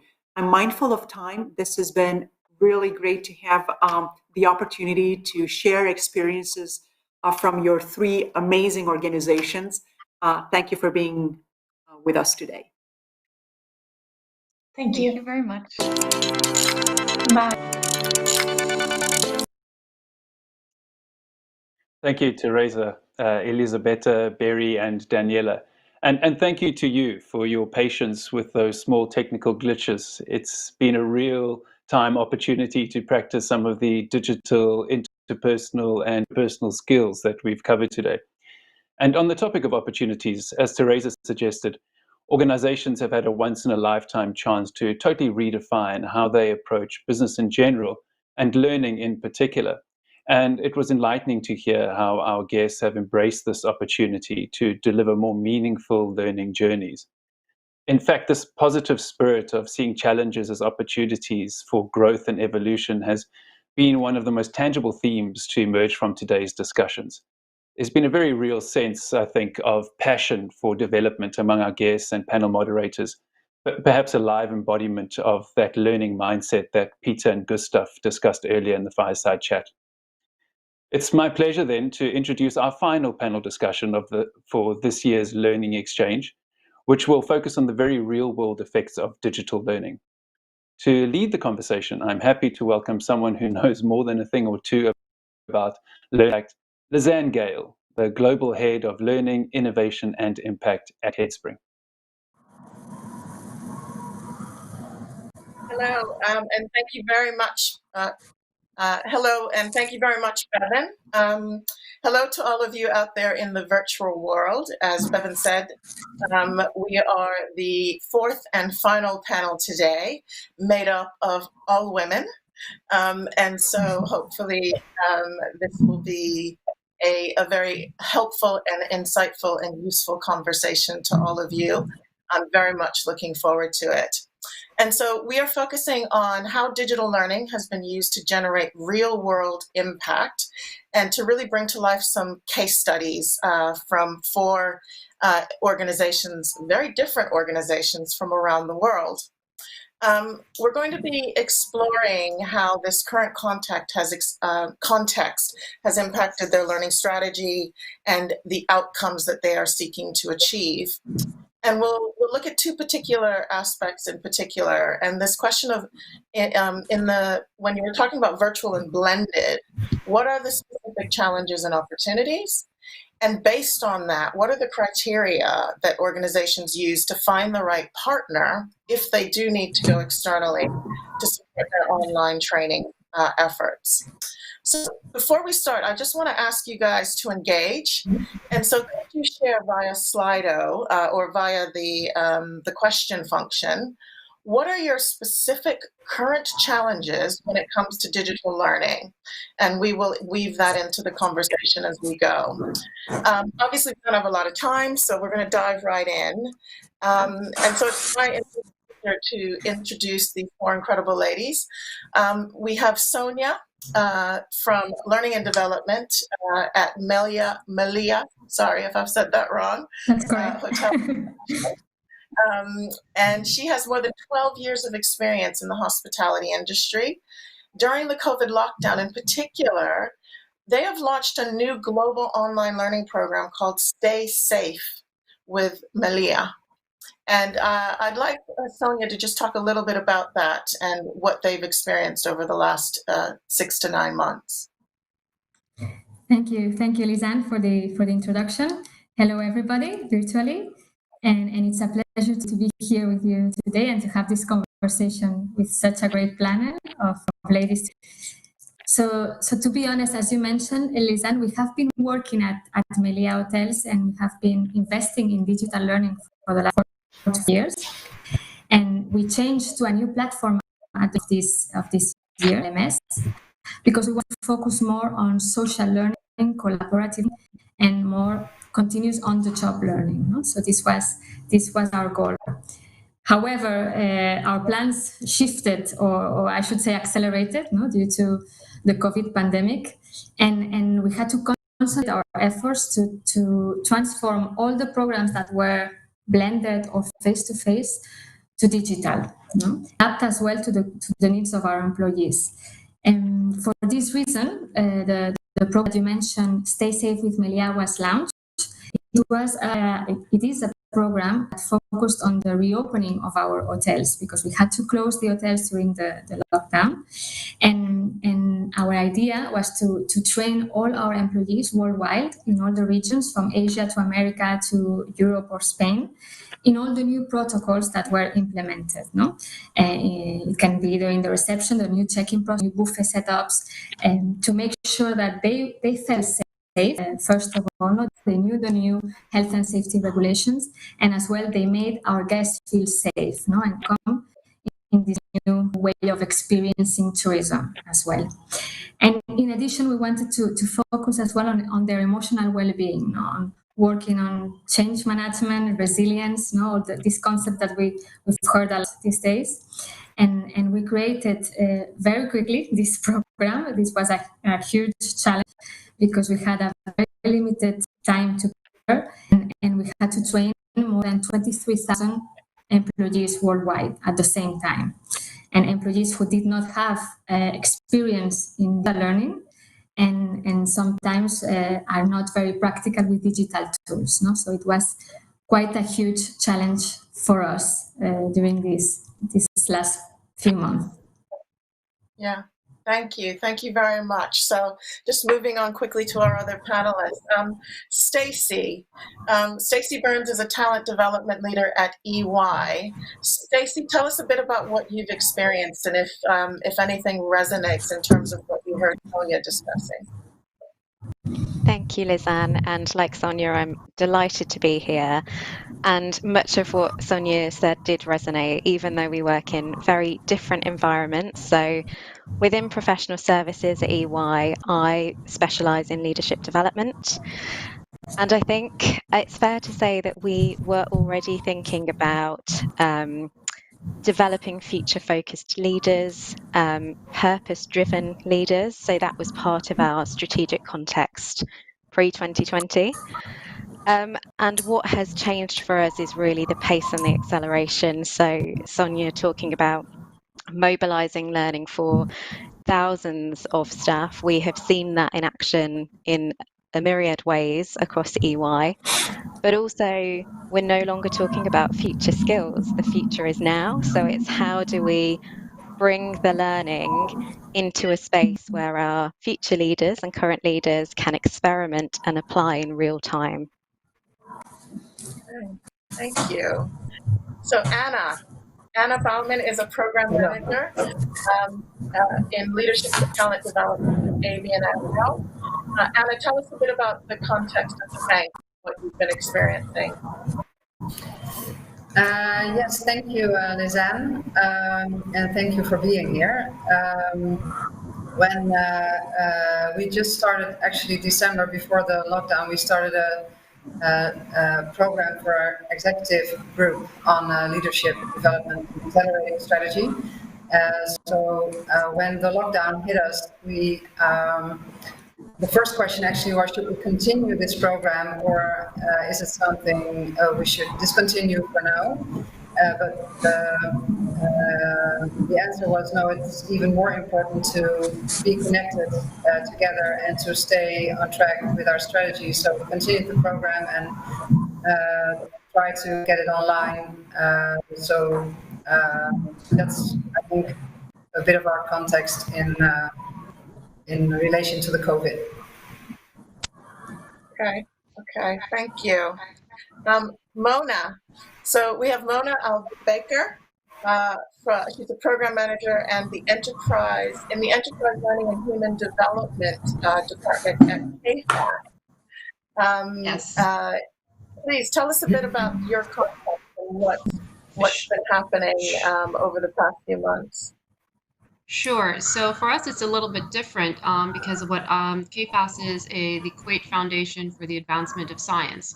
And so what we kind of focus on is offering learning and development opportunities to the entire private sector here in Kuwait, which means that we develop, for banks and then hospitality industry. So everything that they've just said resonates, with me as well, because what we've had to do is quickly kind of alter the programs that were happening in person, have them kind of launched virtually.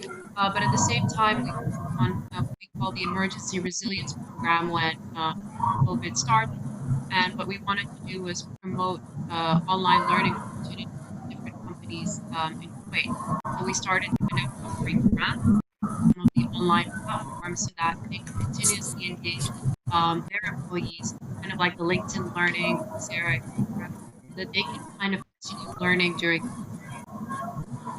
Okay. So given all of this change, and the word that I keep hearing over and over again is acceleration. So there were processes and programs that you already had in place. And so there's this question of acceleration. What challenges and opportunities rather has this acceleration really brought to your context of digital learning? Why don't we start with you, Stacey?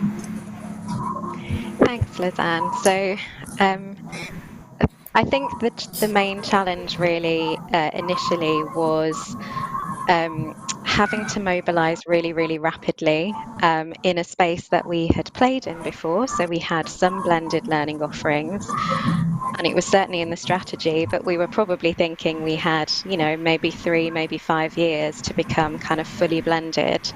And then it had to happen in a very short space of time. But I think if we take that out of it, the main challenges that we've experienced are around winning the hearts and minds of the individuals in our organisation who simply believe that learning should happen in the classroom. So how do you engage with those individuals and make it a value-add experience? And then also, how do you differentiate the learning experience sufficiently from the day job when we are all spending our lives on Zoom or Teams or whatever that may be? How do you make learning feel memorable and iconic if you're using a similar platform?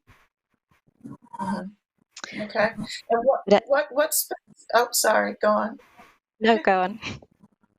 No, I was going to ask if you could give us an example of something specific you did, especially around this idea of winning hearts and minds, because we know that engagement, that motivation to learn is so critical to the impact. It's a great question, and I think the thing that really stands out for me, I currently lead a program of differential investment called EY Edge, and it's for our high potential manager population. And it's a program that has great kudos. It's got great credibility and a really strong brand within our organisation. But we've always delivered it primarily in face-to-face, large-scale events, and it's highly experiential. So to Anna's point earlier, in one of the things that happened way back in March, April was, do we continue this? Do we take the leap and look at virtualization, or do we press pause? And I think where we landed was the need for learning, the need for development has never been greater. And actually, if we're teaching these individuals the skills to navigate uncertainty, we need to practice what we preach. But needless to say, these individuals were used to having that face-to-face experiential cohort environment to learn in.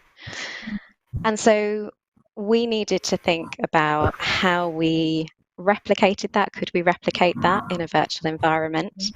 And I think what struck us and the way that we won hearts and minds was, one, to be really open and honest and say, as learning professionals, as program leads, we're learning as we go, we're experimenting. Come on the journey with us, and crucially, tell us what works and what doesn't.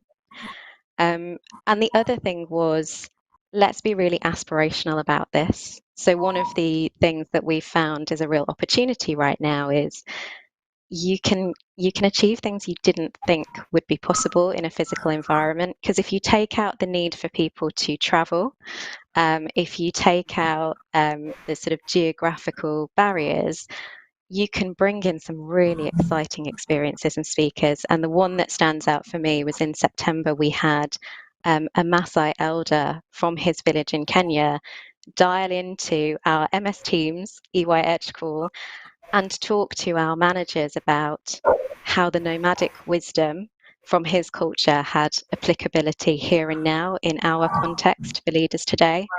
So that's what stands out for me.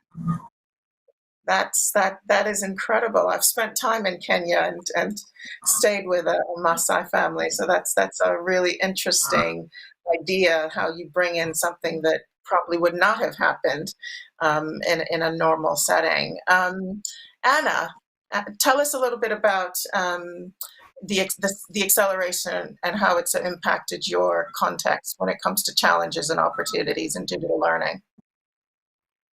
Well, I recognize the topics that were mentioned before, and I was thinking at the same time. So one of the challenges was that learning suddenly becomes one of your agenda points in a day-to-day full-packed schedule, and that's for colleagues, participants, hard sometimes. But on the other hand, it's also an opportunity to bring learning directly into your day-to-day job, right? So transfer of learning is always a challenge because you get people out of their normal environment, which is most of the time a good thing because it gives you focus.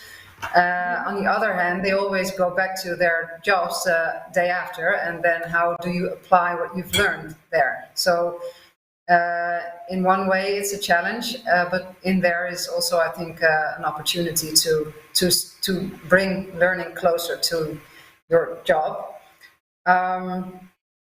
I recognize that one of the opportunities also it's easier to include the international community. So before we were actually always struggling with the Dutch population and the international population, which is based in Asia and America. So there's always traveling is huge. And yeah, at this point we can just involve all these people in the same program, and I think it's wonderful to have this different perspectives and to connect also with other parts of the world within the company. So yeah, I think that's also a great opportunity.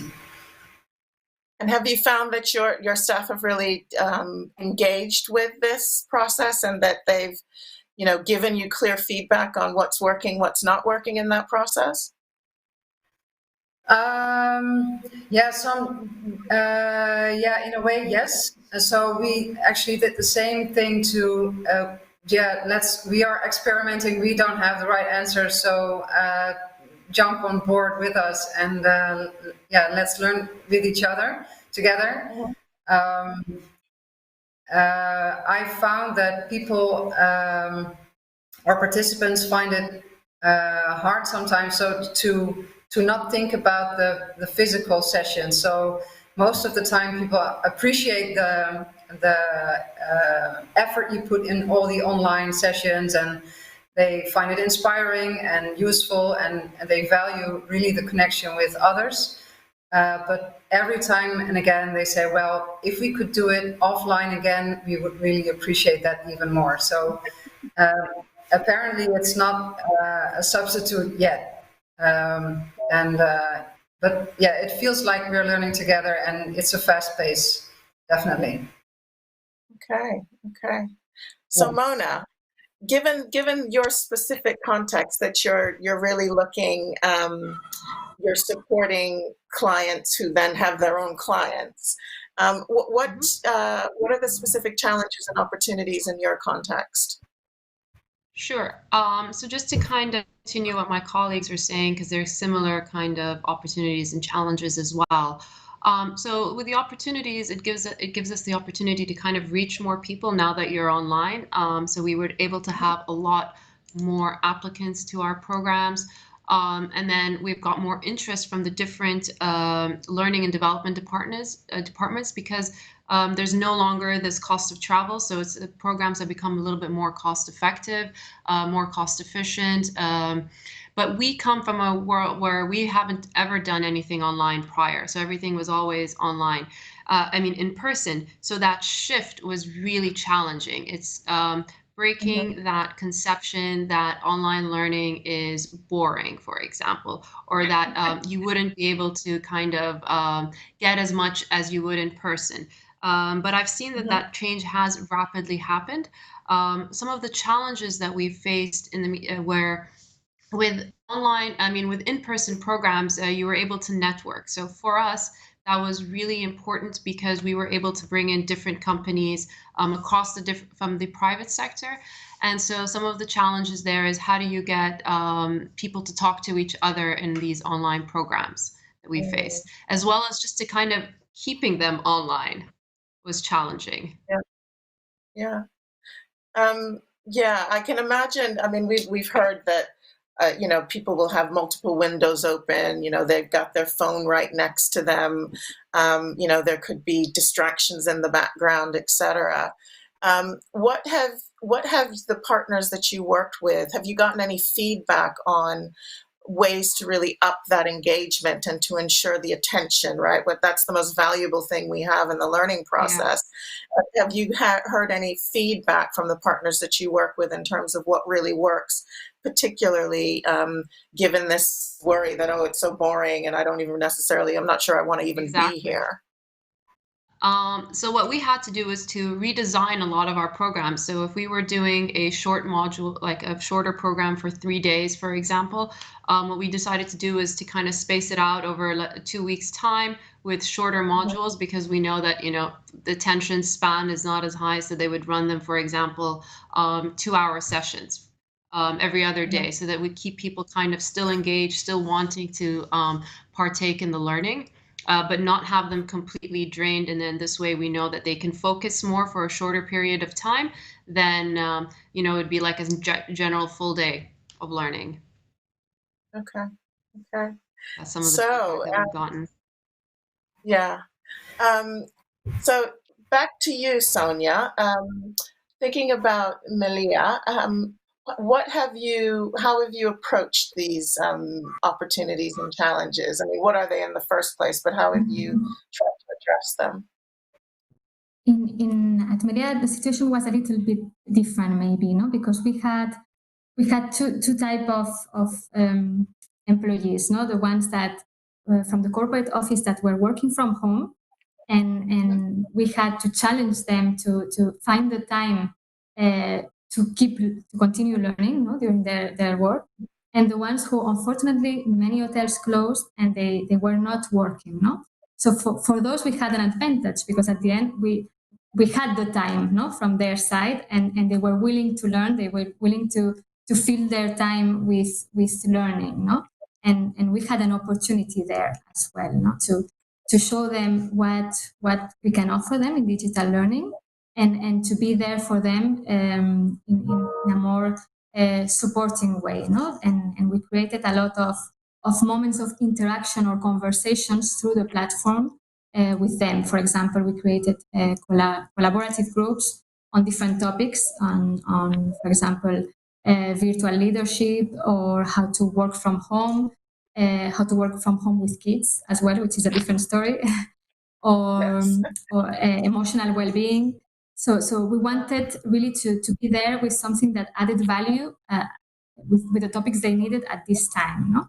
But we had two different challenges and opportunities based on the different groups of people. Some people were working from home and some people were at home with more time to invest on digital learning. So this combination. But at the end, for us, it was the opportunity because we had the channel, we had the platform. Maybe we, as Stacy said, we didn't have the time to prepare for all the opportunity potential that we could make made out of this platform. No, we expected to have more time, but we had to do it in a less period of time.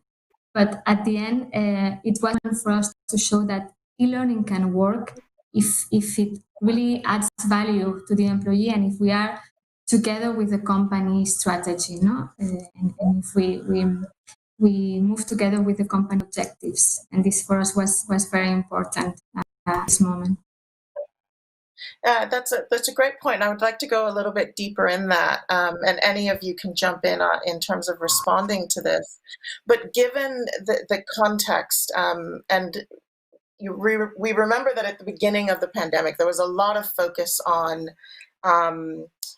the staff, were they okay, and health and well-being, and how are people coping with this, and is everyone okay?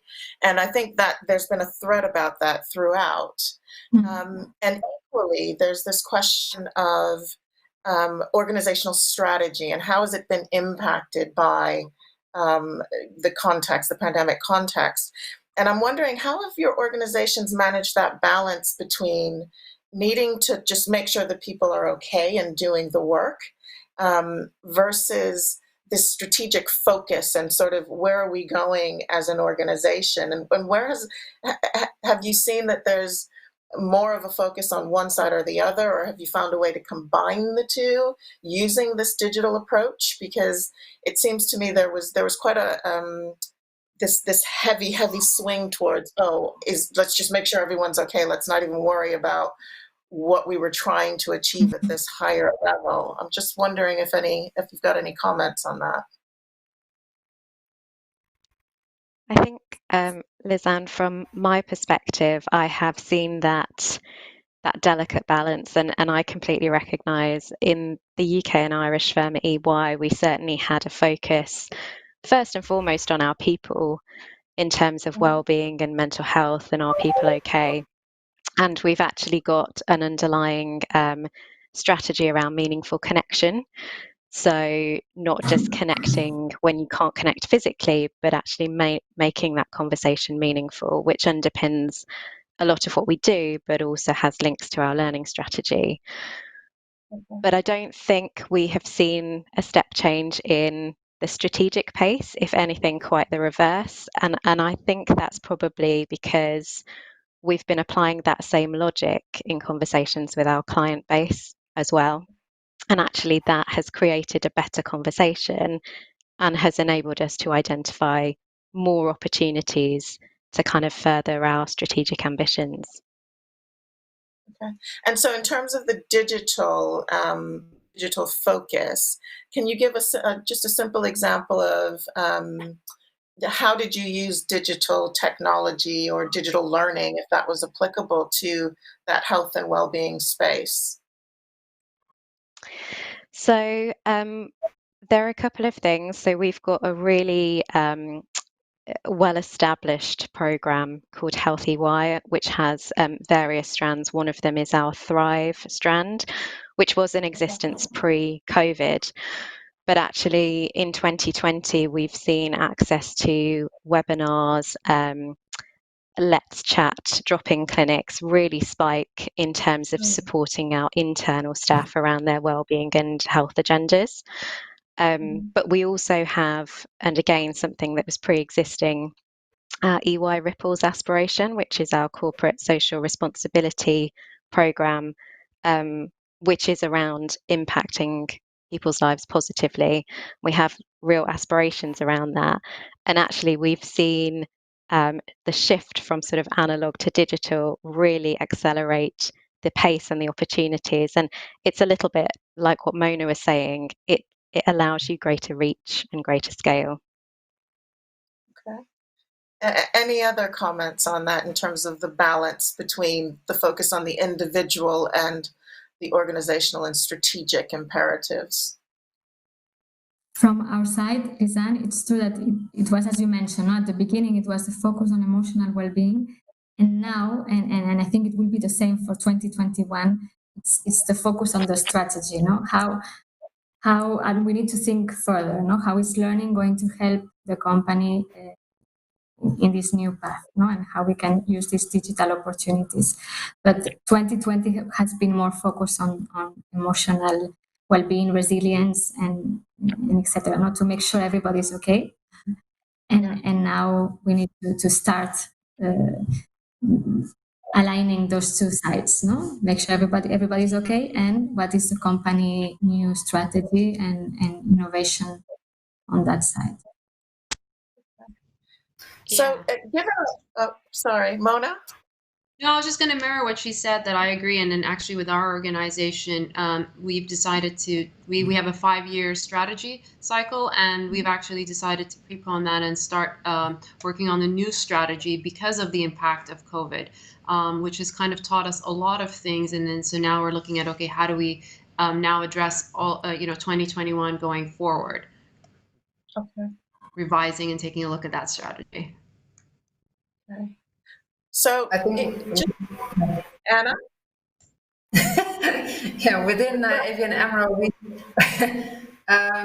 people was a first reaction, but quite fast followed by there was already a strategy review going on for parts of the organization, and that ended up in a full strategy refresh. So to use the opportunity of COVID and also to give more focus to our current strategy, actually, which is focusing on sustainability. I think also a huge opportunity for ABN AMRO now. And there's also quite a lot of attention to the future of how we work. So in relation to well-being, but also in how do you see the workforce developing, and also the use of offices and etc. The way we work together, how is that going to change, and what does that mean for our leadership and our learning, etc., etc. So. Okay. So we've had a question up. I just want to touch on this very quickly. Experiential and collaborative learning remains a challenge, the main challenge.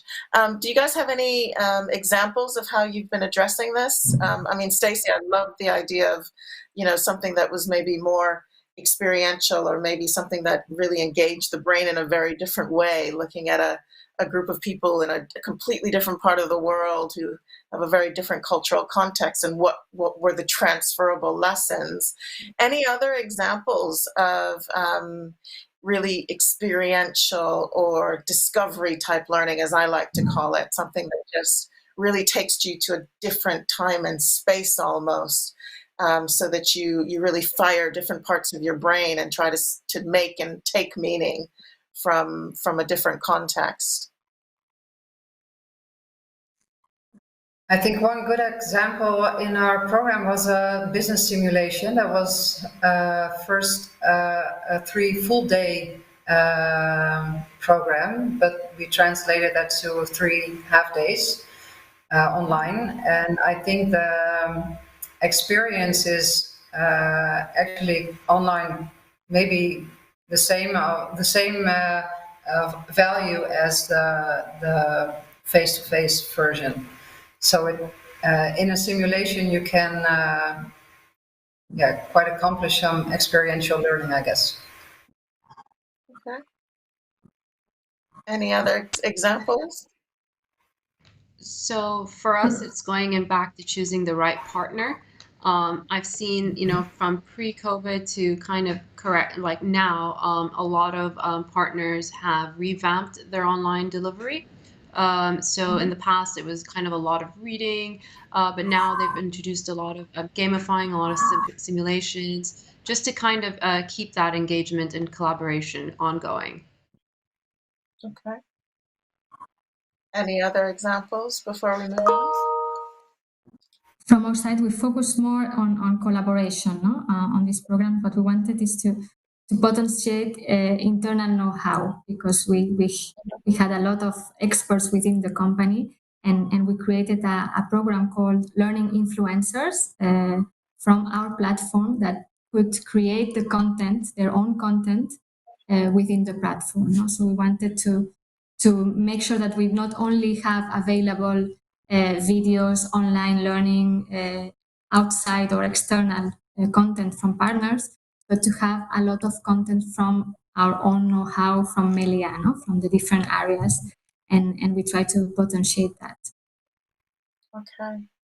So, Mona, just coming to something that you just said about the partners and their role in helping you design the experience. Can each of you just give us a sense of what is it that you're looking for, given what you've learned in these last 6 to 9 months? Has your focus or the priorities that you have in partnering externally, have they changed? And what specifically are you looking for? Where is the value add in partnering with an organization to deliver your digital experiences for your people? Why don't we start with you, Mona? Sure. So for us, one of the main drivers is flexibility. We needed to find a partner that was flexible. We are in Kuwait, so a lot of our partners are on the East Coast, West Coast. So we need to kind of take into consideration time zones. And then emphasis on kind of shorter, more dynamic programs are also kind of really critical. And then even the simple things, the logistics of kind of for us registrations and the ease of the process is also really important. Some of the things that we started to look for, just because we've had to move really fast, and we just want to make sure that the experience is seamless. Okay. For some of our participants. Yeah. Anna. Yeah, I would like to add to, because flexibility is, I think, for us also important, and maybe to add a bit to that is that we didn't change partners. We jumped on the same learning train. They jumped with us on the same learning train. So, but we discovered that online facilitation is really different than face-to-face facilitation. So we did change facilitators here and there because not all of them were evenly qualified or had enough affinity with the online facilitation. Yeah. And what was, I'm going to dig a little bit deeper there. What were some of the things that you were finding was different and that, people just hadn't made that leap from, I'm in face-to-face and I do it this way. Now I'm online and hang on. What is it that I may need to do differently? What were you finding? Well, I think if you facilitate online sessions, you need to be able to use the online supporting functions as chat, as polls, etc., to keep the interaction going and make sure that people stay with you instead of talking for like 20, 30 minutes. And being able to see, if you're in a room together, you can see from the faces if people are there or not, or if they're distracted or whatever. So you can ask questions because you notice that. But in an online session, that's impossible to see all of the people in the room. So you need to use different tools. And if you don't feel comfortable in doing that, or you really feel that you have to keep on talking for like 45 minutes, that's just not going to work in this environment. Yeah. Okay. Thank you. Stacy, what are you looking for at EY and a partner? So the flexibility piece that Mona talked about really resonates. I think that has skyrocketed up the list of priorities. And I think to Anna's point, we are definitely looking to our existing partners and also for new partners who can offer that sort of coach as facilitator experience, because we find that works really well in a virtual environment. But just to add to that, I think the need for deep functional expertise will never be deprioritized. We want every partner we work with to be knowledgeable and credible. But increasingly, we're looking for something a bit more entrepreneurial. So whether that's within our established relationships or seeking out new partners, we're really looking for people who bring fresh thinking and can challenge our assumptions so that we can deliver something that's really different and works in this environment. Okay. And what business themes or topics are there particular aspects of leadership development where that just becomes even more critical? I mean, how does that come to life for you in terms of that entrepreneurship and the learning and how it's applied in digital? If you could give an example.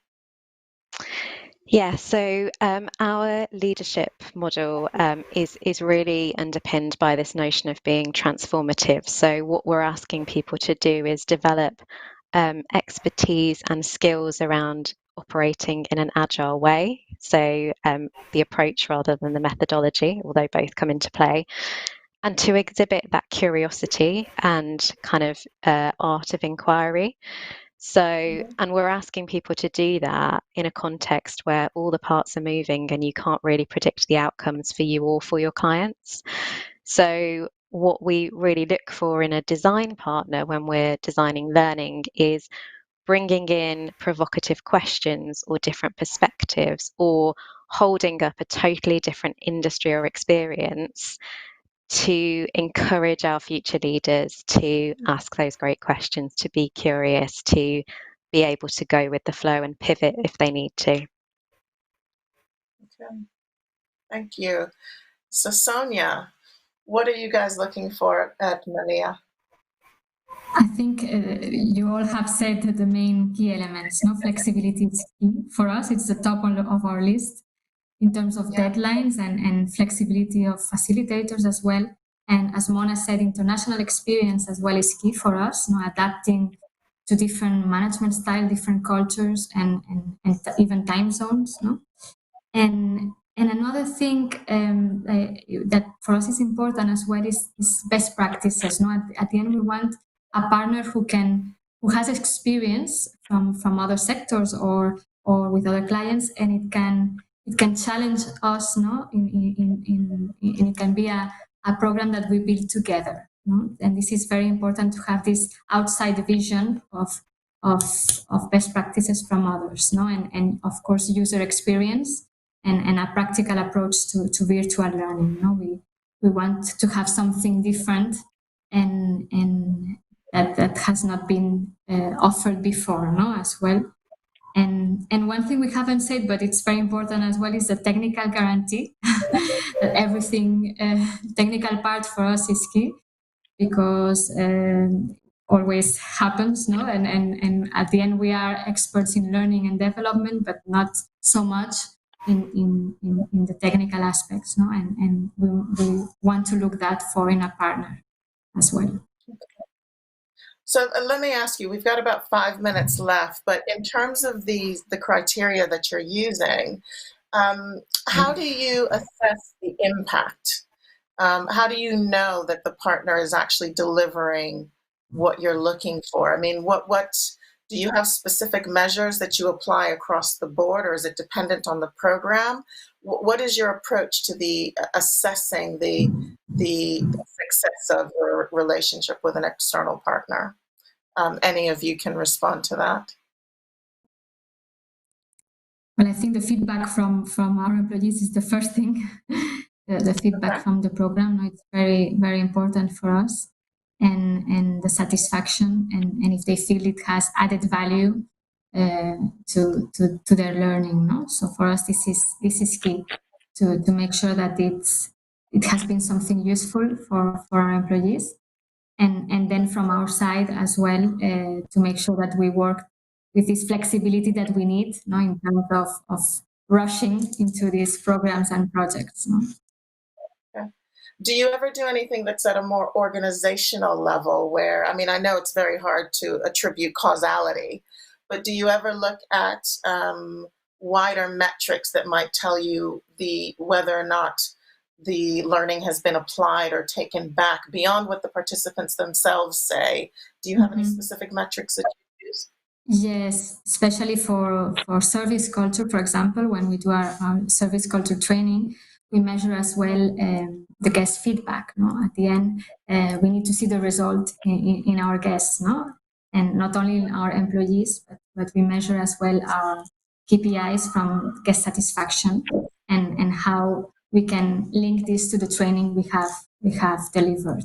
So this is as well very important. Okay. Any other thoughts on that in terms of how you assess those relationships that you have externally? I mean, it's just as she was saying. Sorry, go for it. Mona, Mona, and then we'll come back to Stacey. No, I was just going to mirror what you were saying, that we wait for the participants, right? I mean, at the end of the day, their feedback is what drives us forward. So if they're, if they enjoyed it, if, they were able to kind of learn something, then we know that the partners are delivering. Okay. Stacey? I would completely agree with that. I think we have really been encouraged or challenged by our leadership teams to look at that organisational impact. So one of the things that we have done, we've worked with an impact measurement organisation actually on the EY Edge Leadership Development Programme. And we went right back to the beginning to think about what are the objectives and what change do we want to see as a result. And we measured a number of metrics across client interactions and feedback, revenue generation, and opportunities identified. So really went into quite a lot of granular data, both qualitative and quantitative. And actually, it's a huge time investment and it can be quite expensive. It's not something you would do on every single program, but it's given us a really powerful story and enabled us to identify where that learning has had real life impact in the organization or indeed for our clients. And have you had to shift how you did that because the world is now more digitally focused, or is it more or less the same approach that you can take regardless of face-to-face versus online? So I think the methodology is ultimately the same. So the kind of collection of data, the focus groups, the interviews, the surveys that you would do to gather the qualitative data. But I guess the nature of the questions we're asking has evolved as we've moved into this kind of digital world. Okay. Okay. So we've got less than 30 seconds. I just want to say thank you to our panelists, Sonia, Stacey, Anna, and Mona. I really appreciate your time and that you've taken an hour or so to come and talk to us. It's been very, very enlightening and helpful, and I hope that our audience out there in virtual world have found it as helpful as I have. So thank you all, and really appreciate your expertise and input. Thank you. So this is a fitting place, of course, to not only close the panel discussion, but we have now come to the end of the 2020 Headspring Learning Xchange. I'd like to say a big round of applause to all of our panelists, those on panel 4 and throughout the morning.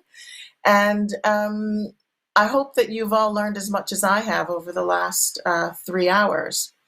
I'd like to thank all of our guest speakers and panelists, our panel moderators and hosts, as well as Santiago Iniguez of IE University and John Ridding of the Financial Times. I'd like to as well say a special thank you to the Headspring marketing team, to Tiago and Julia for all of their incredible and tireless efforts in the background to arrange and to deliver this event. We know how stressful and time-consuming and detail-oriented you have to be in order to pull this off. And we know that, as we've experienced, that sometimes things don't quite go the way that you expect them to, but you persevere on nonetheless and actually use that learning. So in a few hours, we have covered quite a lot of territory. We've had some very illuminating insights and healthy debate about the future of corporate learning. And I've been particularly struck by the depth of the dialogue around the evolution of high-impact digital learning and development. And this is something that we at Headspring are very passionate about and something that we live and breathe on a day-to-day basis. given the loads of information that we've learned, we've taken on board and learned, we're going to be in touch shortly with a feedback survey because we very much continuous improvement and learning from our experiences. So please do share your thoughts, comments on this learning exchange with us when you get that survey.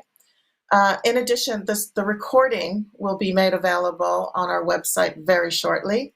And we look forward to working together with all of you in any shape or form to really look at the future of corporate learning and to, as John Ridding said at the beginning, to build back better in these very exciting times. So again, thank you for not only your time, but your attention and your engagement. And we look forward to staying in touch. Thank you all, and goodbye.